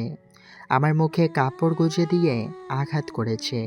আমার শরীরে লাঠির আঘাতে ফেটে যাওয়া স্থান দিয়ে রক্ত পড়ছে। আর সেই আঘাতপ্রাপ্ত জায়গায় লেবু চিপে লেবুর রস আর লেবু ঢেলে দিচ্ছে। আমি এই যন্ত্রণা যে সহ্য করতে পারছি না। ব্যথায়, যন্ত্রণায় সব কিছু মিলিয়ে আমার চোখের জল আমার চিৎকারের রূপ নিয়ে বের হয়ে যাচ্ছে। আমায় কেন তোমরা একা রেখে চলে গেলে? আমার পিঠে যে প্রচণ্ড ব্যথা করছে মা, বাবা, আপু, তোমরা শুনতে পাচ্ছ? আমার পিঠে অনেক ব্যথা করছে। আমি অনেক গুলি খেয়েছি, কিন্তু এমন ব্যথা আমার কখনো লাগেনি। তোমরা কেন আমায় একা রেখে চলে গেলে? কেন কেন আমায় তোমাদের সাথে নিয়ে গেলে না? জানিস মা, রাজ তার নিজের মা আর বাবার নামে একটা অনাথ আশ্রম আর সুমনার নামে একটা হসপিটাল তৈরি করেছে। রাজকে একটা মেয়ে তার ভার্সিটিতে নানাভাবে অপমান করে, কটু কথা বলতো। মা বাবা তুলেও কথা বলতো, কিন্তু রাজ কিছুই বলতো না। কয়েকদিন আগে রাজ এসে আমায় বলে যায়, চাচা, আমার বোনেদের খুনিদের সন্ধান পেয়ে গেছি। এবার শুরু হবে মৃত্যুর মিছিল। সব কয়টাকে শোনাবো মৃত্যুর ভয়ানক শব্দগুলো। কি বলছিস কি রাজ তুই? সুমনা আর সীমা হত্যা করা হয়েছে মানে? চাচা, হত্যা করা হয়েছে। তোমায় সব বলবো, তবে কাজ শেষ করে এসে। কিন্তু আমরা তো শুনেছি সীমা আত্মহত্যা করেছিল গলায় ফাঁস দিয়ে। তবে রাজ যেহেতু বলেছে, তার পেছনে কোনো কারণ আছে নিশ্চয়ই। রিদিতা তার চাচার কথাগুলো শুনে নিজের পাশেই দৌড়ে চলে যায়। রিদিতা তার রুমে ঢুকে কান্না করছে আর নিজের কাজের জন্য বারবার আফসোস করছে। চাচার কথাগুলো বলে দীর্ঘ একটা শ্বাস ছেড়ে সামনের দিকে পা বাড়ান। এদিকে শরীফ খান সীমান্তের বলা ঠিকানায় এসে পৌঁছে যান। বাসের ভিতরে প্রবেশ করে দেখতে পান ডাক্তার রাজের শরীরে ড্রেসিং করে দিচ্ছে। শরীফ খানকে দেখতে পেয়ে রাহুল বলে ওঠে, আরে আঙ্কেল, আপনি আসুন আসুন, বসুন এখানে। শরীফ খান রাহুলের পাশে গিয়ে বসেন। তিনি কাঁপা কাঁপা গলায় বলে ওঠেন, আসলে রাহুল, আমার মেয়ের অমন কাজের জন্য আমি সত্যিই দুঃখিত। হৃদিতার হয়ে আমি ক্ষমা চেয়ে নিচ্ছি। হৃদিতা এখনো অনেক ছোট, তাই অমন কাজ করেছে, তাই তো? চিন্তা নেই, আমি আপনার মেয়েকে ক্ষমা করে দিলাম। তবে ভবিষ্যতে এমন কাজ করলে আর ক্ষমা পাবে না। হৃদিতার এমন কোনো কাজ করবে না, আমি কথা দিচ্ছি তোমায়। সেদিন জয়নাল আপনাকে কি বলেছিল? জয়নাল এসেছিল তার ছেলের সাথে আমার মেয়ের বিয়ের কথা বলতে, কিন্তু আমি মানা করে দিই। জয়নাল আমায় এটাও বলে যে ওর সাথে ড্রাগসের ব্যবসায় জড়িয়ে যেতে। তো এবার আপনি কি করবেন? এদের যতদিন প্রাণ আছে ততদিন সত্যের পথে চলবো, কখনো অসত্যের পথে যাব না। আচ্ছা রাজ, একটা কথা জিজ্ঞেস করতে পারি? বলেন। সীমান্তরা তোমায় নিয়ে আসলো, তাহলে কারা তোমার উপর হামলা করলো? শরীফ ভাই, তুমি জানলে কি করে ভাইয়ের উপর হামলা হয়েছে? পুলিশ অফিসার বলল। হয়তো আমার কাছের কেউ হবে, তবে চিন্তা নেই, খুঁজে বের করব সব কয়টাকে। রাজ, কালকে রাতে জয়নালের কাছে একটা ফোন আসে। তো কি হয়েছে? ফোন তো আসতেই পারে। কিন্তু জয়নাল কি বলেছে তুমি জানো রাজ? কথাগুলো স্বাভাবিক ছিল না। মানে? জয়নাল বলছি। বস, আপনি চিন্তা করবেন না। এইবার যে ড্রাগসগুলো আমদানি করেছি সেগুলোর অনেক দাম আছে মার্কেটে। কয়েকটা মেয়েকে টার্গেট করা হয়েছে, এদের শরীরে ড্রাগস ইনজেক্ট করছি, দেখা যাক কি হয়। কিন্তু জয়নাল তো আমায় বলেছিল সে এই কাজগুলো সেরে দেবে। তাহলে সীমান্ত? ভাই বুঝে গেছে কি করতে হবে আমার। আচ্ছা আঙ্কেল, আপনি এখন আসুন, আমি একটু ঘুমাবো। সীমান্ত আর শরীফ খান চলে যায়। আবার রাহুল ঘুমিয়ে পড়ে। রাতের বেলা রাহুল আর সীমান্ত বসে খাবার খেতে বসে। তখনই সীমান্ত বলে, ভাই শরীফ ভাই যা বলেছে সবই সত্যি, আর আপনার উপর হামলাও জয়নাল করিয়েছে। সীমান্ত খাবার রেখে রাহুলের দিকে তাকায়। রাহুলের এমন হাসির কারণ বুঝতে পারছে না। তখন সীমান্তর দিকে রাহুল তাকিয়ে বলে, there is perhaps no greater mystery than the sea and no greater mystery than a lost ship. ভাই বুঝলাম না কিছুই। আপনি জানেন তো আমি ইংরেজি কম বুঝি। সময় হলেই জানতে পারবে। ভাই এখন আমাদের কাজ কি? এখন কোনো কাজ নেই, রিল্যাক্স থাক কয়েকদিন। খাওয়া দাওয়া শেষ করে রাহুল চলে যায় তার রুমে, আর সীমান্ত চলে যায় বাসার বাইরে। সীমান্ত গিয়ে সকল লোকেদের সকল কাজ বুঝিয়ে দিল। এদিকে ডেথ ডেভিল মেকানিক্যাল ভয়েস ব্যবহার করে জয়নালকে কল দিল। জয়নাল, কি মনে করেছিলি তুই আমায় থামিয়ে দিবি? আরে তুই যেই রাজকে দিয়ে তোর সকল সিস্টেমে সিকিউরিটি লাগিয়েছিস, সেই রাজই হলো আমার ছাত্র। তুই যে রাজকে মারার জন্য লোক পাঠিয়েছিস, সেটা যদি রাজ জানতে পারে তাহলে কি হবে ভেবেছিস? ডেথ ডেভিল তুই? আমি। তুই এই কাজ করে ভালো করেছিস। এখন আমি রাজকে সব কিছুর ভিডিও প্রমাণ দেখিয়ে আমার দলে নিয়ে নেব আর তোকে মেরে ফেলবো, তারপর রাজকে। দেখ, এমনটা করিস না। তুই চাইলে আমরা কম্প্রোমাইজ করতে পারি। করব। তার আগে তুই যেই মেয়েদের মেরেছিস তাদের ফিরিয়ে দিতে পারবি? যদি পারিস তাহলে আমি কম্প্রোমাইজ করতে রাজি। জানি পারবি না, তাহলে রেডি হয়ে যা নতুন খেলার জন্য। কালকে থেকে আবার খেলা শুরু হবে। কালকে কার উইকেট হারিয়ে যায় সেটা দেখতে থাক। কথাটা বলে ডেট ডেভিল ফোন কেটে দেয়। এদিকে জয়নাল মাথায় হাত দিয়ে বসে পড়ে। জয়নাল ফোন দিয়ে তার বসকে কল দিল আর বলল, বস, অনেক বড় সমস্যা হয়ে গেছে। রাজকে যে আমরা মারার জন্য লোক পাঠিয়েছিলাম, সেটা ডেথ ডেভিল কি করে জেনে গেছে এবং আমাদের করা প্ল্যানের ভিডিও রাজকে দেখিয়ে দিবে। কি করবে এখন বস? সব কিছু যে হাতের বাইরে চলে যাচ্ছে। কিছুতে বাইরে যেতে দেব না। এবার সময় হয়ে এসেছে আমাদের বিগ বস এবার বাইরে আসার। বিগ বস মানে? আমাদের বস, পুরো মাফিয়া জগতের বিগ বস, সে খুব তাড়াতাড়ি বাংলাদেশে আসছে। কবে আসবেন বস? খুব তাড়াতাড়ি। বস ফোন কেটে দিল। বিগ বসের নাম্বার। বিগ বস কল রিসিভ করতেই বস সালাম দিয়ে বলল, আপনাকে এবার বাংলাদেশে আসতে হবে। ডেথ ডেভিল আর রাজ আমাদের কাজ বন্ধ করে দিয়েছে আর আমাদের সকল কিছু বন্ধ হয়ে যাচ্ছে। বসের কথাগুলো শুনে বিগ বস কল কেটে দিল। পরের দিন সকালে রাহুল নাস্তা করে তার প্রিয় বাইক ইয়ামাহা R15 নিয়ে বেরিয়ে পড়ে। রাহুলকে বাইকে ভার্সিটিতে আসতে দেখে সবাই অবাক হয়ে যায়। অর্পা আর মিথিলা রীতিতাকে ধাক্কা দিয়ে সামনে তাকাতে বলে। রীতিতাও সবার মতো অবাক হয়ে যায়। রাহুল বাইক পার্ক করে চলে যায় ডলি, আরিফ আর শাকিলের পাশে। রাহুল গিয়ে বসতেই শাকিল বলে, ভাই রে ভাই, কি এন্ট্রি নিলি রে? রাহুল, তোকে পুরো না আল্লু অর্জুনের মতো লাগছে রে। I am impressed. এত ঢং করিস না, ভার্সিটির সকল মেয়েই ইমপ্রেসড হয়ে গেছে। দেখ সবাই কেমন করে তাকিয়ে আছে, মনে হচ্ছে রাহুলকে গিলে ফেলবে। এই শালা, তোর হাতে আর মাথায় ব্যান্ডেজ কেন? কি হয়েছে? আরে অ্যাক্সিডেন্ট করেছিলাম, তাই এমন হয়ে গেছে।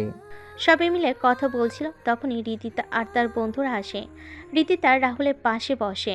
তখন রাহুল সেখান থেকে উঠে পড়ে ক্লাসের দিকে হাঁটা দিল। শাকিল বলে, কি রে রাহুল, চলে যাচ্ছিস যে? ক্লাসে যাব, সময় হয়ে গেছে। আরে আরো 10 মিনিট বাকি আছে তো ক্লাসের। তোরা 10 মিনিট কথা বলে আয়, আমি ক্লাসে আছি। রাহুল কথাগুলো বলে চলে যায়। রীতিতা তাকিয়ে আছে রাহুলের যাওয়ার দিকে। সবাই আরও কিছু সময় কথা বলে ক্লাসে চলে যায়। আরিফ, শাকিল আর ডলি রাহুলের পাশে বসে। তখন রাহুল বলে, এভাবে চলে এলি কেন? সবাই মিলে কত মজা করছিলাম, তুই ছিলি না। ক্লাস ছুটির পর থাকিস। রিদিদা কি জানি কিসের ট্রিট দেবে। রাহুল একবার শাকিলকে একবার রীতিতার দিকে তাকায়। রাহুল দেখতে পায় রীতিতা কেমন করে তাকিয়ে আছে। তোরা খেয়ে নিস ট্রিট। আমি আমার জীবনের সেরা ট্রিট পেয়ে গেছি। কিছু সময় পর স্যার ক্লাসে এসে ক্লাস নেওয়া শুরু করেন। ক্লাস শেষে স্যার যখন ক্লাস থেকে বের হয়ে যাবেন তখন স্যার রাহুলকে উদ্দেশ্য করে বলেন, রাহুল এখন ক্লাস শেষ করে আমার রুমে এসে একবার দেখা করবে। আচ্ছা। রাহুল ক্লাস শেষ করে স্যারের পিছু পিছু চলে যায়। রীতিতা, শাকিল আর আরিফের কাছে এসে বলে, কি রে, বলেছিলি তোরা রাহুলকে? বলছি। কি বলেছে ও? তোরা খেয়ে নিস। ট্রিপ, আমি আমার জীবনের সেরা ট্রিট পেয়ে গেছি। কৃষি ট্রিটের কথা বললো। আচ্ছা। রাহুল স্যারের সাথে তার রুমে চলে যায়। তখন স্যার রাহুলকে কিছু ছবি আর কয়েকটা ফাইল এগিয়ে দিয়ে বলেন, রাজ, এইগুলো দেখো তুমি। রাজ মানে? রাহুল, আমি তোমার সম্পর্কে সব জানি। রাহুল আমার এই শিক্ষকতার পেশার আড়ালে একটা পরিচয় আছে যা কেউই জানে না। কি পরিচয় স্যার? আমি একজন ইন্টারপোল অফিসার। আমি জানি তুমি একজন হ্যাকার আর ড্রাগন টিমের লিডার। স্যার, এই ছবিগুলো প্রায় সবাইকে আমি মেরে ফেলা হয়েছে, তো আর কয়েকজন বাকি আছে। তবে ওদের সবার বস মাফিয়া জগতের বর্তমান কিং বিগ বস খুব তাড়াতাড়ি বাংলাদেশে আসছে, আর তার লক্ষ্য হলো তোমায় এবং ডেথ ডেভিলকে হত্যা করা। আমি আমার সোর্সের কাছ থেকে জানতে পেরেছি তোমাকে এখন সাবধানে থাকতে হবে। স্যার, সাবধানে তো ওরা থাকবে। ওই বিগ বস বাংলাদেশে এসে অনেক ভুল করেছে, যা সে তার প্রাণের মূল্য দিয়ে বুঝবে। মানে? There is perhaps no greater mystery than the sea and no greater mystery than a lost ship. আসি স্যার। রাহুল কথাগুলো বলে রুম থেকে বের হয়ে যায়। আর স্যার রাহুলের এমন রহস্যময়ী কথা শুনে কথাটা মানে বোঝার চেষ্টা করে। রাহুল ক্লাস শেষে শাকিল আর আরিফের সাথে বসে পড়ে। কিরে, স্যার ডাকলো কেন? আমার এই অবস্থা হলো কি করে সেটা জানার জন্য। ও আচ্ছা। কিছু সময় পর স্যার ক্লাস নেওয়া শুরু করেন। ক্লাস শেষে স্যার চলে যান। রাহুল ক্লাস থেকে বের হয়ে তার বাইকের কাছে এসে বাইক নিয়ে বের হবে ভার্সিটি থেকে। তখন রীতিতা রাহুলের সামনে এসে বলে, কি ব্যাপার, কোথায় যাচ্ছ তুমি? হাওয়া খেতে যাচ্ছি। আপনার কোনো সমস্যা? শাকিল আর আরিফ কিছু বলেনি? হুম, বলেছে। তাহলে চলে যাচ্ছ যে? জীবনে অনেক ট্রিট পেয়েছি, আর কয়েকদিন আগেই তো আপনার কাছ থেকে সেরা ট্রিট পেয়েছি, আর ট্রিট লাগবে না। আসলে আমি রাহুল কথাগুলো বলে চলে যায় বাইক নিয়ে, ভার্সিটি থেকে বের হয়ে যায়। রিদিতা তখন হাঁটছিল আনমনে। তখন ডলি রিদিতার সামনে এসে রিদিতার হাত ধরে বলে, জানেমান, কি খবর তোমার? একা কেন হাঁটছো? আমায় সাথে নিয়েও তো হাঁটতে পারতে। ডনি, কি বলছিস কি তুই? মাথা ঠিক আছে তোর? আমার হাত ছাড় বলছি। আমার সব কিছু ঠিক আছে, তবে আমাদের বিয়ের পর কিছু ঠিক থাকবে না। আমাদের বিয়ে মানে? তোমার আর আমার জানেমান। তোর মতো একটা নেশাখোর আর গাঁজাখোর ছেলেকে আমি করব বিয়ে? দেখ, আমার এমনিতেই মনটা ভালো না, তাই উল্টো পাল্টা না বকে এখান থেকে চলে যা, এতেই ভালো হবে। চলো আমার সাথে, তোমার মন ভালো হয়ে যাবে, আর কয়েকদিন পরেই তো আমাদের বিয়ে হয়ে যাবে। বলছি না তোকে আমার সামনে থেকে চলে যেতে? তাহলে কেন শুনছিস না? তোর মতো একটা অপরাধী ছেলেকে কে বিয়ে করবে শুনি? তোর বাপ এক সন্ত্রাসী, আর তুই হলি আরেক সন্ত্রাসী, আর তোকে করব আমি বিয়ে? আরে আমার দিন এতটাও খারাপ আসেনি যে তোকে বিয়ে করব। রিদিতা কথাগুলো বলে চলে যায় সেখান থেকে, আর ডলি অগ্নি চোখে তাকিয়ে আছে রিদিতার চলে যাওয়ার দিকে। রিদিতা সবার সাথে কথা বলে চলে যায় তার বাসায়। বিকালবেলা রাহুল তার বাসা থেকে বের হয়ে চলে যায় তার বাবা মার বোনেদের কবরে। সেখানে কিছু সময় অতিবাহিত করে রাহুল যখন বের হবে, দেখতে পায় রিদিতা তার দিকে এগিয়ে আসছে। তখন রাহুল কোনো কথা না বলে তার বাইকের কাছে এসে যেই বাইক ঘুরিয়ে স্টার্ট দিবে, তখনই শুনতে পাই রিদিতার চিৎকার।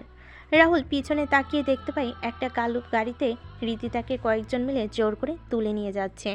রাহুল বাইক থেকে নেমে যখন দৌড় শুরু করবে, তখনই লোকগুলো রিদিতাকে গাড়িতে নিয়ে চলে যাচ্ছিল। রাহুল তার বাইকের কাছে এসে বাইক স্টার্ট দিয়ে ওই গাড়ির পিছু নিল। এদিকে রিদিতার চিৎকার করে যাচ্ছে, কিন্তু কেউ চিৎকার শুনছে না। কিছু দূর যাওয়ার পর রাহুল দেখতে পায় গাড়িটা একটা জঙ্গলের মধ্যে প্রবেশ করছে। রাহুলও গাড়ির পিছু নিল। রাহুল দেখলো একটা পুরনো বাড়ির সামনে গাড়িটা দাঁড়িয়ে আছে। রাহুল বাইক থেকে নেমে ভিতরে প্রবেশ করতে রিদিতার চিৎকার শুনতে পায়। রাহুল ভিতরে ঢুকে দেখতে পায় ড্রাগস, গাঁজা, আফিম সহ আরও অনেক মাদক দ্রব্য এখানে ছোট ছোট করে প্যাকেট করা হচ্ছে। রাহুলকে দেখে রিদিতা চিৎকার করে বলে, রাহুল! রাহুল, রাজ দা হ্যাকার চলে আসছিস এখানে মরার জন্য। ভালো হয়েছে তোকে মেরে আমি আমার বিয়েটাও সেরে নিব।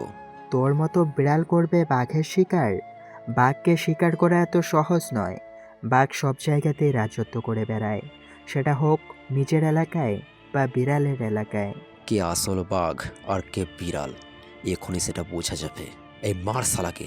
ডনির কথা শুনে ডনির লোকেরা যখন রাহুলকে মারার জন্য লাঠি, হকি স্টিক, পাইপ নিয়ে এগিয়ে আসে, রাহুল ডনিও সবার দিকে তাকিয়ে বলে ওঠে, এই 30 জন আমায় মারবে? কেন বেশি মনে হচ্ছে তোর কাছে? এরা করব বাঘকে শিকার? আরে এরা তো নিজেই বাঘের শিকারে পরিণত হবে। রাহুল কথাটা বলে এক এক করে সবাইকে মারতে থাকে। 5 মিনিটের ভিতরে ডনির সকল লোক মাটিতে শুয়ে আছে, আর রাহুল রক্তাক্ত চোখে ডনির দিকে তাকিয়ে সিগারেটের ধোঁয়া উড়িয়ে যাচ্ছে। ডনি রাজের এমন চেহারা দেখে কয়েকবার পিছিয়ে যায়। তখন ডনি বলে, তুই নিয়ে যা এই মেয়েকে, আর আমাকে ছেড়ে দে। আমার ভুল হয়ে গেছে, আমি ওর বাঁধন খুলে দিচ্ছি। ডনি কথাগুলো বলে রিদিতার বাঁধন খুলে দিল। রিদিতা ভয়ে ভয়ে রাহুলের পাশে এসে দাঁড়ায়। রাহুল সিগারেটটা শেষ করে রিদিতাকে নিয়ে কয়েকবার এগিয়ে যেতেই রাহুল তার বাম হাত দিয়ে পিছন থেকে আসা রড আটকিয়ে দিল। রিদিতা কয়েকবার সরে যায়। তখন রাহুল হাসতে হাসতে বলে, বলেছিলাম না তুই বিড়ালের বাচ্চা? দেখ, তুই নিজেই প্রমাণ দিয়ে দিলি। তোর বাপ তোকে বিশ্বাস করেছে বলে আমি তোকে বিশ্বাস করব, এটা তুই ভাবলি কি করে? আমি জানতাম তুই পিছন থেকে আঘাত করবি, আর তুই করেও ফেললি। রিদিতা, বাইরে যাও। রাহুলের কথা শুনে রিদিতা চলে যায় বাড়ির বাইরে, আর রাহুল ডনির দিকে এগিয়ে গিয়ে বলে ওঠে, হ্যাকার আর ডেভিল এক হয়ে গেলে এর পরিণাম কি হবে সেটা তোর বাপ এখন বুঝতে পারবে। Bye bye. কথাটা বলে রাহুল ডনির বুকে তার পিস্তলের সকল গুলি লোড করে দিল, আর ডনি মাটিতে শুয়ে পড়ে। রাহুল তার ফোন বের করে একটা নাম্বারে কল দিল, ঠিকানা দিয়ে দিল, তারপর বের হয়ে যায় বাড়ি থেকে। রাহুল বাইকের কাছে এসে বাইক স্টার্ট দিল আর রিদিতা বাইকের পিছনে বসে রাহুলকে জড়িয়ে ধরে। তখন রাহুল বলে, কি হচ্ছেটা কি? জড়িয়ে ধরছেন কেন? বাইকে উঠলে আমার ভয় করে, তাই জড়িয়ে ধরেছি। বাইকের দুই পাশে রড লাগানো আছে, সেগুলো ধরে বসুন, আমায় ধরা লাগবে না। জড়িয়ে ধরলে কোনো মহাভারত অশুদ্ধ হয়ে যাবে শুনি। হুম হুম। আপনার মতো বড় লোকেদের মহাভারত অশুদ্ধ হয়ে যাবে। আসলে রাহুল তার কানে এয়ারপড লাগিয়ে বাইক চালানো শুরু করলো। কিছু সময় পর বাইক এসে থামে রিদিতাদের বাসার সামনে। রিদিতা বাইক থেকে নেমে যায় আর রাহুল বাইকটা টান দিয়ে চলে যায়। রিদিতা তার বাসায় চলে যায়। তখন রিদিতার বাবা বলেন, কোথায় ছিলে তুমি? আর কয়টা বাজে এখন? আসলে বাবা আজকে আচ্ছা তুমি আমার রুমে যাও। এদিকে জয়নাল মাথায় হাত দিয়ে বসে আছে তার ছেলের লাশের সামনে। আর ছেলের পুরো শরীরকে ক্ষত বিক্ষত করে দেওয়া হয়েছে আর বুকে লেখা আছে ডেথ ডেভিল। জয়নাল তার ছেলের কবরের মাটি দেওয়ার সময় বলে, দ্য ডেথ ডেভিল, তোকে আমি এমন যন্ত্রণাদায়ক মৃত্যু দিব যা তুই নিজেই কল্পনা করতে পারবি না। আমার ছেলের হত্যার প্রতিশোধ আমি নিয়েই ছাড়বো। রাতের বেলা জয়নাল আর বস বসে আছে বিগ বসের সামনে। জয়নাল কান্না করে যাচ্ছে আর তার বস তাকে শান্ত করার চেষ্টা করতেছে। তখনই বিগ বস বলে ওঠে, জয়নাল, চিন্তা করিস না। রনি যেমন তোর ছেলে ছিল তেমনই আমার ভাতিজা ছিল। আমার ভাতিজার হত্যার বিচার আমি নিব খুব তাড়াতাড়ি। আগে আমাদের ডেভ ডেভিলকে খুঁজে বের করতে হবে, তারপর খেলা শুরু করতে হবে।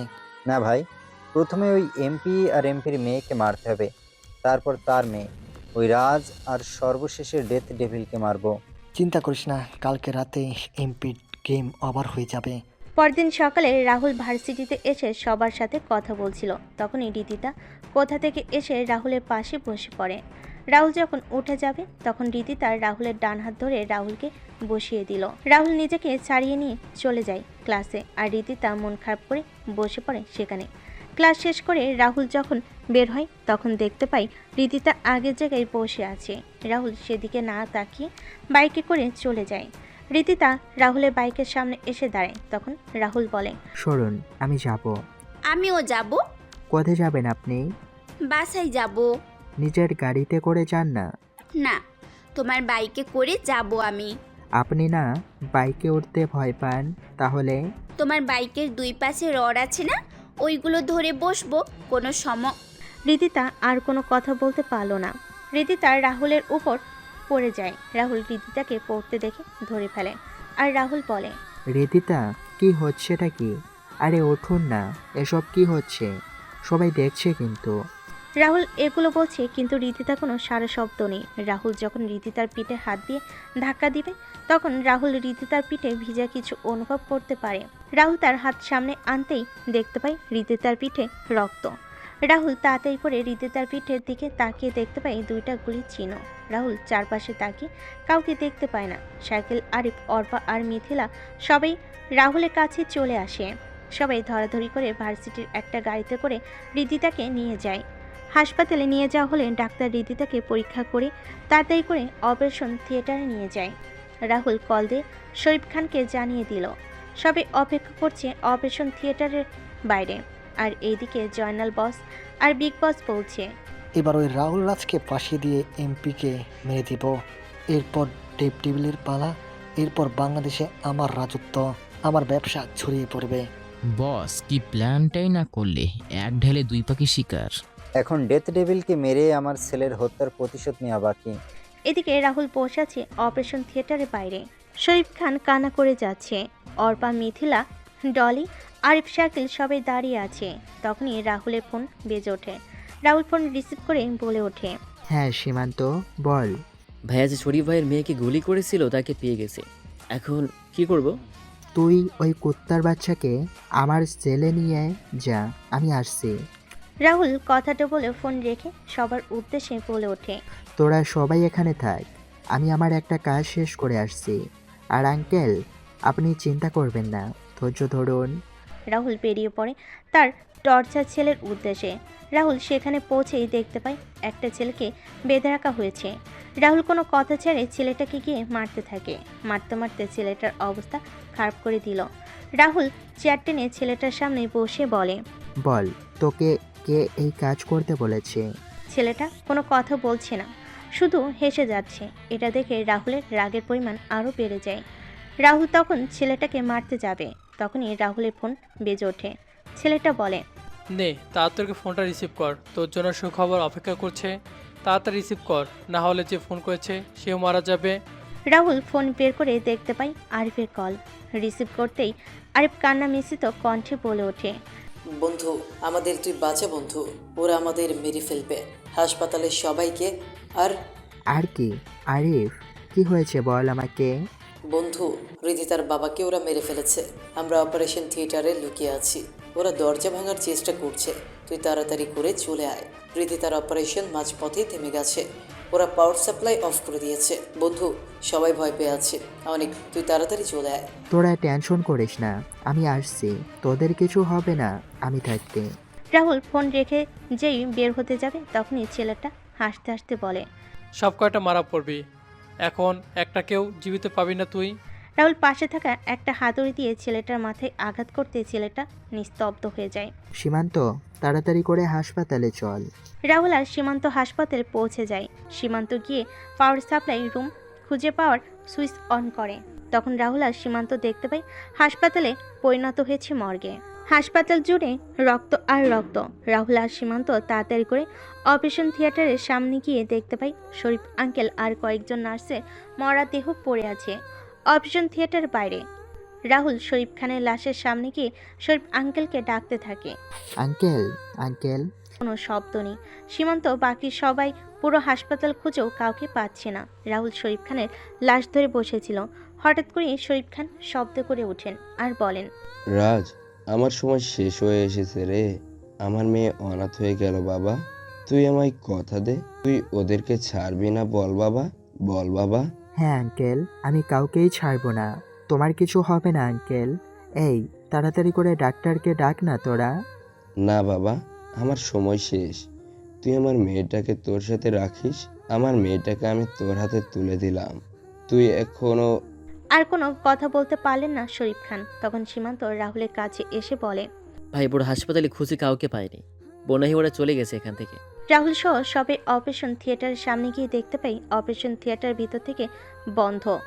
রাহুল কল দিল আরিফের নাম্বারে, কিন্তু কেউ রিসিভ করছে না। রাহুলের টেনশন বেড়ে যাচ্ছে। রাহুল একের পর এক ফোন দিয়ে যাচ্ছে, কিন্তু রিসিভ হচ্ছে না। রাহুল সীমান্তকে বলে দরজা ভাঙার জন্য, আর এদিকে রাহুল ফোন দিয়ে যাচ্ছে। হঠাৎ করে ফোন রিসিভ হতেই রাহুল বলে ওঠে, হ্যাঁ আরিফ, তোরা কোথায়? আমি অপারেশন থিয়েটারের বাইরে দাঁড়িয়ে আছি, তোরা কই? বন্ধুরে। শাকিল, কি হয়েছে? কান্না করছিস কেন তুই? দরজা খোল। কিছু সময় পর শাকিল এসে পাশের একটা রুমের দরজা খুলে দিল। রাহুল সীমান্ত ভিতর ঢুকে দেখতে পাই একটা লাশকে ঘিরে রেখেছে আর কান্না করছে। রাহুল ধীর পায়ে এগিয়ে যায় সামনের দিকে। রাহুল সামনে যেয়ে লাশের দিকে তাকাতে থমকে যায়। রাহুল লাশের সামনে যেয়ে বলে ওঠে, আরিফ, এই আরিফ, কথা বল। দেখ, আমি এসেছি তো তোকে বাঁচানোর জন্য। কিরে, কথা বলছিস না যে আরিফ? রাহুল আরিফের লাশকে জড়িয়ে ধরে কান্না করছে আর চিৎকার করছে, কিন্তু আরিফ নিশ্চুপ। আরিফ পৃথিবীর মায়া ছেড়ে পাড়ি দিয়েছে পরপর যাত্রায়। কি করে এসব হলো? আমরা যখন অপারেশন থিয়েটারের বাইরে অপেক্ষা করছিলাম তখনই বাইরে গুলির আওয়াজ শুনতে পাই। কিছু বুঝে ওঠার আগেই জয়নাল ও দুজন পিস্তল হাতে তাদের লোক নিয়ে আমাদের সামনে চলে আসে। আমরা কিছু বুঝতে পারছিলাম না। তখনই আঙ্কেল সামনে গিয়ে ওদের সাথে কথা বলতে যাবেন, তার আগেই ওরা অপারেশন থিয়েটারে ঢোকার চেষ্টা করে। তখন আমরা সবাই অপারেশন থিয়েটারে ঢুকে পড়ি। আঙ্কেল যখন আসতে যাবে তার আগেই আঙ্কেলকে লক্ষ্য করে গুলি মারে। আর আঙ্কেল। আরিফের এমন অবস্থা হলো কি করে? রিদিতা বা কোথায়? আমাদের ফোনের আলোতে রিদিতার অপারেশন করা হয়। অপারেশন শেষে প্রয়োজন হয় রক্ত, যা পাশের একটা রুমে ছিল, কিন্তু কেউ ভয়েই যাচ্ছিল না। তখন আরিফ সাহস করে চলে যায়, আর আরিফ যখন ফিরে আসে তখন আমরা আরিফের শরীরে গুলির চিহ্ন দেখতে পাই। ডাক্তাররা কিছু করার আগেই আরিফ আমাদের ছেড়ে চলে যায় বহু দূরে। অপারেশন থিয়েটারের দরজা ভেঙে ওরা রিদিতাকে নিয়ে যায়, আর আমাদের ভয় দেখিয়ে চলে যায় ওরা। রাহুল যখন সব শুনছিল তখনই রাহুলের ফোন বেজে ওঠে। তখন রাহুল ফোন রিসিভ করে আর ও পাশ থেকে বলে ওঠে, আয় রাহুল, টেবিল নিয়ে যা তোর রীতিটাকে। 2 ঘন্টার মধ্যে খুঁজে বের করতে পারলে বেঁচে যাবে, না হলে ওই মেয়ে মার যাওয়া। আমাদের থেকে সকল ইনফরমেশন চুরি করে নিয়েছিলি না? চিন্তা করিস না, ডাক্তার এখানে আছে। সকল ইনফরমেশন দিয়ে দিলে মেয়েটা বেঁচে যাবে। এবার দেখি তুই কি করতে পারিস। বিগ বসের হাসির সাথে যুক্ত হয় আরেকটা হাসি। হাসি শুনে বিগ বস হাসি থামিয়ে দিল। রাহুল হাসতে হাসতে বলে ওঠে, ওই মেয়ে মরলে তো আমার কিছু না, মেয়েটা মরলে ক্ষতি হবে তোদের। মানে? মানে হলো মেয়েটার ফেসবুক অ্যাকাউন্টে আমি সকল ইনফরমেশন সেভ করে রেখেছি আর টাইমার দিয়েছি আজকে সন্ধ্যা 7টায়। মেয়েটা যদি মারা যায় তাহলে তোদের আসল চেহারা সবার সামনে চলে আসবে। মনে করিস না মেয়েটার অ্যাকাউন্টে ঢুকে উফ করে দিবি। এটা আমার সৃষ্টি করা, সো আমি মেয়েটার একটা কোড দিয়ে অ্যাক্টিভেট করে রেখেছি, যা মেয়েটা ছাড়া কেউ জানে না। এখন একমাত্র মেয়েটাই পারে তোদের বাঁচাতে। এখন তোরা চিন্তা কর, মেয়েটা মরবে না বাঁচবে। টিক টিং টিং টিং ঠক। রাহুলের এমন কথা শুনে শাকিল, সীমান্ত সবাই অবাক হয়ে যায়। এদিকে বিগ বস তার লোকেদের উদ্দেশ্য করে বলে, মেয়েটাকে এখানে নিয়ে আসার জন্য, ডাক্তারকে মেয়েটাকে সুস্থ করে তোলার জন্য। বস, কি করছেনটা কি আপনি? মেয়েটা মরে গেলে ভালো হতো। তোরকে এত কথা বলতে কি বলছে? একটু চুপ থাক না। আবার রাহুলের ফোন বেজে ওঠে। রাহুল ফোন রিসিভ করতে চাচা বলে ওঠেন, রাহুল, রিদিতা মামুনিকে দেখলাম স্ট্রেচারে করে কয়েকটা লোক আমাদের ওই পুরাতন বাংলোতে নিয়ে গেছে, আর সবার সাথে অনেক অস্ত্র আছে। আর এখন দেখলাম কয়েকটা অ্যাম্বুলেন্স আর কয়েকজন ডক্টরকে নিয়ে আসা হয়েছে। ধন্যবাদ চাচা, তুমি চিন্তা করো না, রিদিতার কিছু হবে না। সীমান্ত, চল খেলা শুরু করতে হবে, অনেক দিন হলেও খেলা হয়নি। শাকিল, সবাইকে নিয়ে তুই যা আর জানাজার ব্যবস্থা কর, আমরা দাফনের আগেই ফিরে আসব। রাহুল কথাগুলো বলে তার লোকেদের নিয়ে বেরিয়ে পড়ে চাচা দেওয়ার ঠিকানায়। রাহুল বাইরে থেকে সমস্ত কিছু একবার পর্যবেক্ষণ করে বলে ওঠে, সীমান্ত, আমরা দুই দিক থেকে আক্রমণ করব। আমি সামনে থেকে আর তুই পিছন থেকে করবি। আমার সাথে কোনো লোক নিব না, তুই সবাইকে নিয়ে পিছন থেকে ভিতরে প্রবেশ করবি।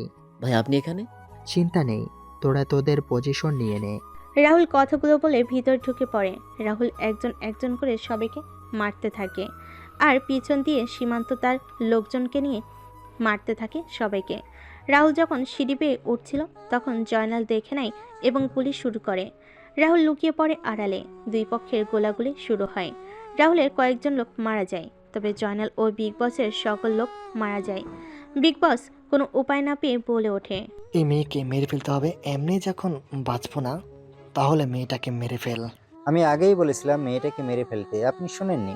রিদিতাকে যখন মারতে যাবে তখন রাহুল সামনে আসে আর বলে ওঠে, আমি এখানে আসার আগেই ওরে তো না মেরেই তোরা অনেক বড় ভুল করেছিস, আর আমি এখান থাকতে তোরা একে মারবি কি করে?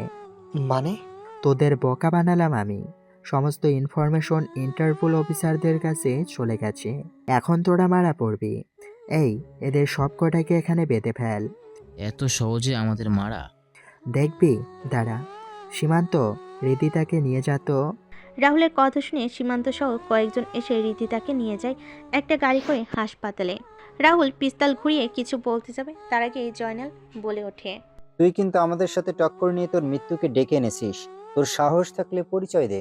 কোন পরিচয় দিলে তুই চিনবি জয়নাল আমায়? মানে হলো আমি হলাম রাহুল রাজ, আবার ডেথ ডেভিল, সাথে একজন এক্স আর্মি অফিসার। কি? হ্যাঁ রে কুত্তার বাচ্চা, তোর জন্য আমার পরিবারটা ধ্বংস হয়ে যায়। আমি হারিয়ে ফেলেছি আমার দুই বোনকে, আমার বন্ধু আরিফকে। তোর এত লোভের কারণে আমি আমার পুরো পরিবারটাকে হারিয়েছি। আরে জয়নাল, তোর কাজের জন্য তো আমি নিজের জীবন দিয়ে দিতাম, তাহলে এমনটা কেন করলি? তোদের মতো মানুষের জন্য শত শত ভাই তার বোন হারাচ্ছে, বাবা মা হারাচ্ছে তাদের ছেলে মেয়েকে। তোদের জন্য আজ সত্যিকারের ভালোবাসাগুলো হারিয়ে যাচ্ছে। তারপরেও আমি তোদের ক্ষমা করে দিতে চেয়েছিলাম, কিন্তু তোরা এই দেশের ক্ষতি করার জন্য উঠে পড়ে লাগলি। তুই তো মারা গিয়েছিলি। আরে রাখে আল্লাহ মারেকে, কথাটা তো শুনেছিস নিশ্চয়। কিন্তু তুই আমাদের পরিচয় পেলি কি করে? তোর ডান হাত ফারুককে মারার পর আমি ফারুকের লকার খুলে কিছু ফাইল আর ছবি পেয়েছিলাম, সেখানেই তোদের কিছু ছবি পাই। ড্রাগনের পাওয়ার তো জানিসই। তোদের পরিচয় আর তোদের খুঁজে বের করতে আমার কোনো পরিশ্রম করতে হয়নি। এবার সময় হয়ে গেছে তোদের পরপারে যাওয়ার। তুই কাদের জন্য আমাদের পিছনে লেগেছিলি? 4 বছর আগে সিনিয়র ইন্সপেক্টর সুমনার কথা মনে আছে? যাকে তোরা জোর করে ড্রাগস খাইয়ে পাগল করে দিয়েছিলি। আমার আপুটা ড্রাগসের নেশায় এতটাই আসক্ত হয়ে পড়ে, একসময় ড্রাগস না পেয়ে আত্মহত্যা করে। আমার মা বাবার পর ওই আপুটাই আমায় বড় করে, মানুষের মতো মানুষ তৈরি করে এবং একজন আর্মি অফিসার তৈরি করে। তোদের ব্যাপারে সব জানার পর আমি আমার সিনিয়র অফিসারদের সব জানাই এবং তারা আমার সাথে সহমত পোষণ করে। আমার ছোট বোন সীমা যখন জানতে পারল তোদের পরিচয়, তখন তোরা সীমাকে তুলে নিয়ে ধর্ষণ করে ব্ল্যাকমেল করতি আর নিজেদের শারীরিক চাহিদা মেটাতি। সবশেষে আমার বোনটাকে তোরা মেরে সেটা আত্মহত্যা দেখিয়ে দিলি। এবার সব কিছুর হিসাব মেটাবো আমি। রাহুল একটা চাকু নিয়ে তিনজনের বুকে আঘাত করতে লাগলো। সবার বুকে ক্ষত বিক্ষত করে লিখে দেয় the death devil. Boss Joynal আর বিগ বস চিৎকার করছে, কিন্তু রাহুল কারোর কথায় কোনো কর্ণপাত না করে বেরিয়ে যায়। রাহুলরা বাড়ি থেকে বেরিয়ে রাহুল নিজ হাতে তৈরি করা বোমটা ব্লাস্ট করে দেয়। মুহূর্তে বাড়িটাতে আগুন ধরে যায়। ব্লাস্টার সাথে সাথে বাড়িটাও ভেঙে যায়। তারপর রাহুল দুফোঁটা চোখের জল ফেলে আকাশের দিকে তাকিয়ে বলে, আপু, তোদের হত্যার বিচার আমি নিয়েছি। আরিফ বন্ধু, আমি তোর হত্যাকারীদের শেষ করে দিয়েছি। তোরা ভালো থাকিস সবাই। অপারে। রাহুল চলে যায় আর আরিফ আর শরীফ খানের জানাজা শেষ করে চলে যায় হাসপাতালে গিয়ে জানতে পারে সকালে রীতিতার জ্ঞান ফিরবে। সীমান্ত সহ বাকি সবাইকে পাঠিয়ে দিয়ে রাহুল হাসপাতালে থেকে যায়। রাহুলের চোখটা লেগে আসছিল, তখনই নার্স এসে বলে যায় রীতিতার জ্ঞান ফিরছে। রাহুল গিয়ে রীতিতার সাথে দেখা করে। রীতিতার সুস্থ হতে 1 মাস সময় লাগে। রীতিতা তার বাবার এমন মৃত্যুর কথা শুনে কান্নায় ভেঙে পড়ে। রীতিতা এখন রাহুলদের সাথেই থাকে। রাহুলের মামা মামির কথাই রাহুল রীতিতাকে বিয়ে করতে রাজি হয়। আজকে 32শে ডিসেম্বর, রাহুল আর রীতিতার বিয়ে। এদিকে কাজী বলছে, বাবা এবার তুমি বলো। কি বলবো? কবুল কবুল। হ্যাঁ বলছি, আবুল আবুল। আমি ওর কথা শুনে একটু রাগ দেখিয়ে বললাম, কি বলছিস তুই? হুম। এদিকে সবাই হাসছে। রীতিতা তখন বলে, তুই কবুল বলবি না আমি ওইটা করে নিব সবার সামনে? বলছি, কবুল কবুল কবুল। কাজী সাহেব, আরও বলা লাগবে নাকি? না বাবা, হয়ে গেছে। দোয়া করা শেষ হলে রীতিতা রাহুলের কানে কানে বলে, আজকে রুমে আয়, আমি না ছুরি আর লাঠি নিয়ে অপেক্ষা করব। আমায় কষ্ট দেওয়া না, রুমে আয়, বুঝতে পারবি। ইন্নালিল্লাহ। আল্লাহ, কি বলছো এসব? আয় রুমে। তখন মিথিলা এসে বলে, তুলা ভাই, বিড়ালটা মারিস ভালো করে। আগুনে যা ঘি ঢেলেছিস সেটা এখন অনেক গরম হয়ে পড়ছে। বিড়ালের বিয়েও হবে না। এখন সেটা বুঝতে পারছি। হে সৃষ্টিকর্তা, তুমি রহম করো আমার উপর। পাঠক আর পাঠিকাগণ দোয়া করিয়েন। আমি যাচ্ছি রীতিতার রাগ ভাঙাতে। ভালো থাকবেন আপনারা, আর আমার জন্য দোয়া করবেন। দেখা হবে খুব তাড়াতাড়ি নতুন কোনো গল্পে। ততক্ষণে সবাই ভালো থাকবেন, সুস্থ থাকবেন। আল্লাহ হাফেজ।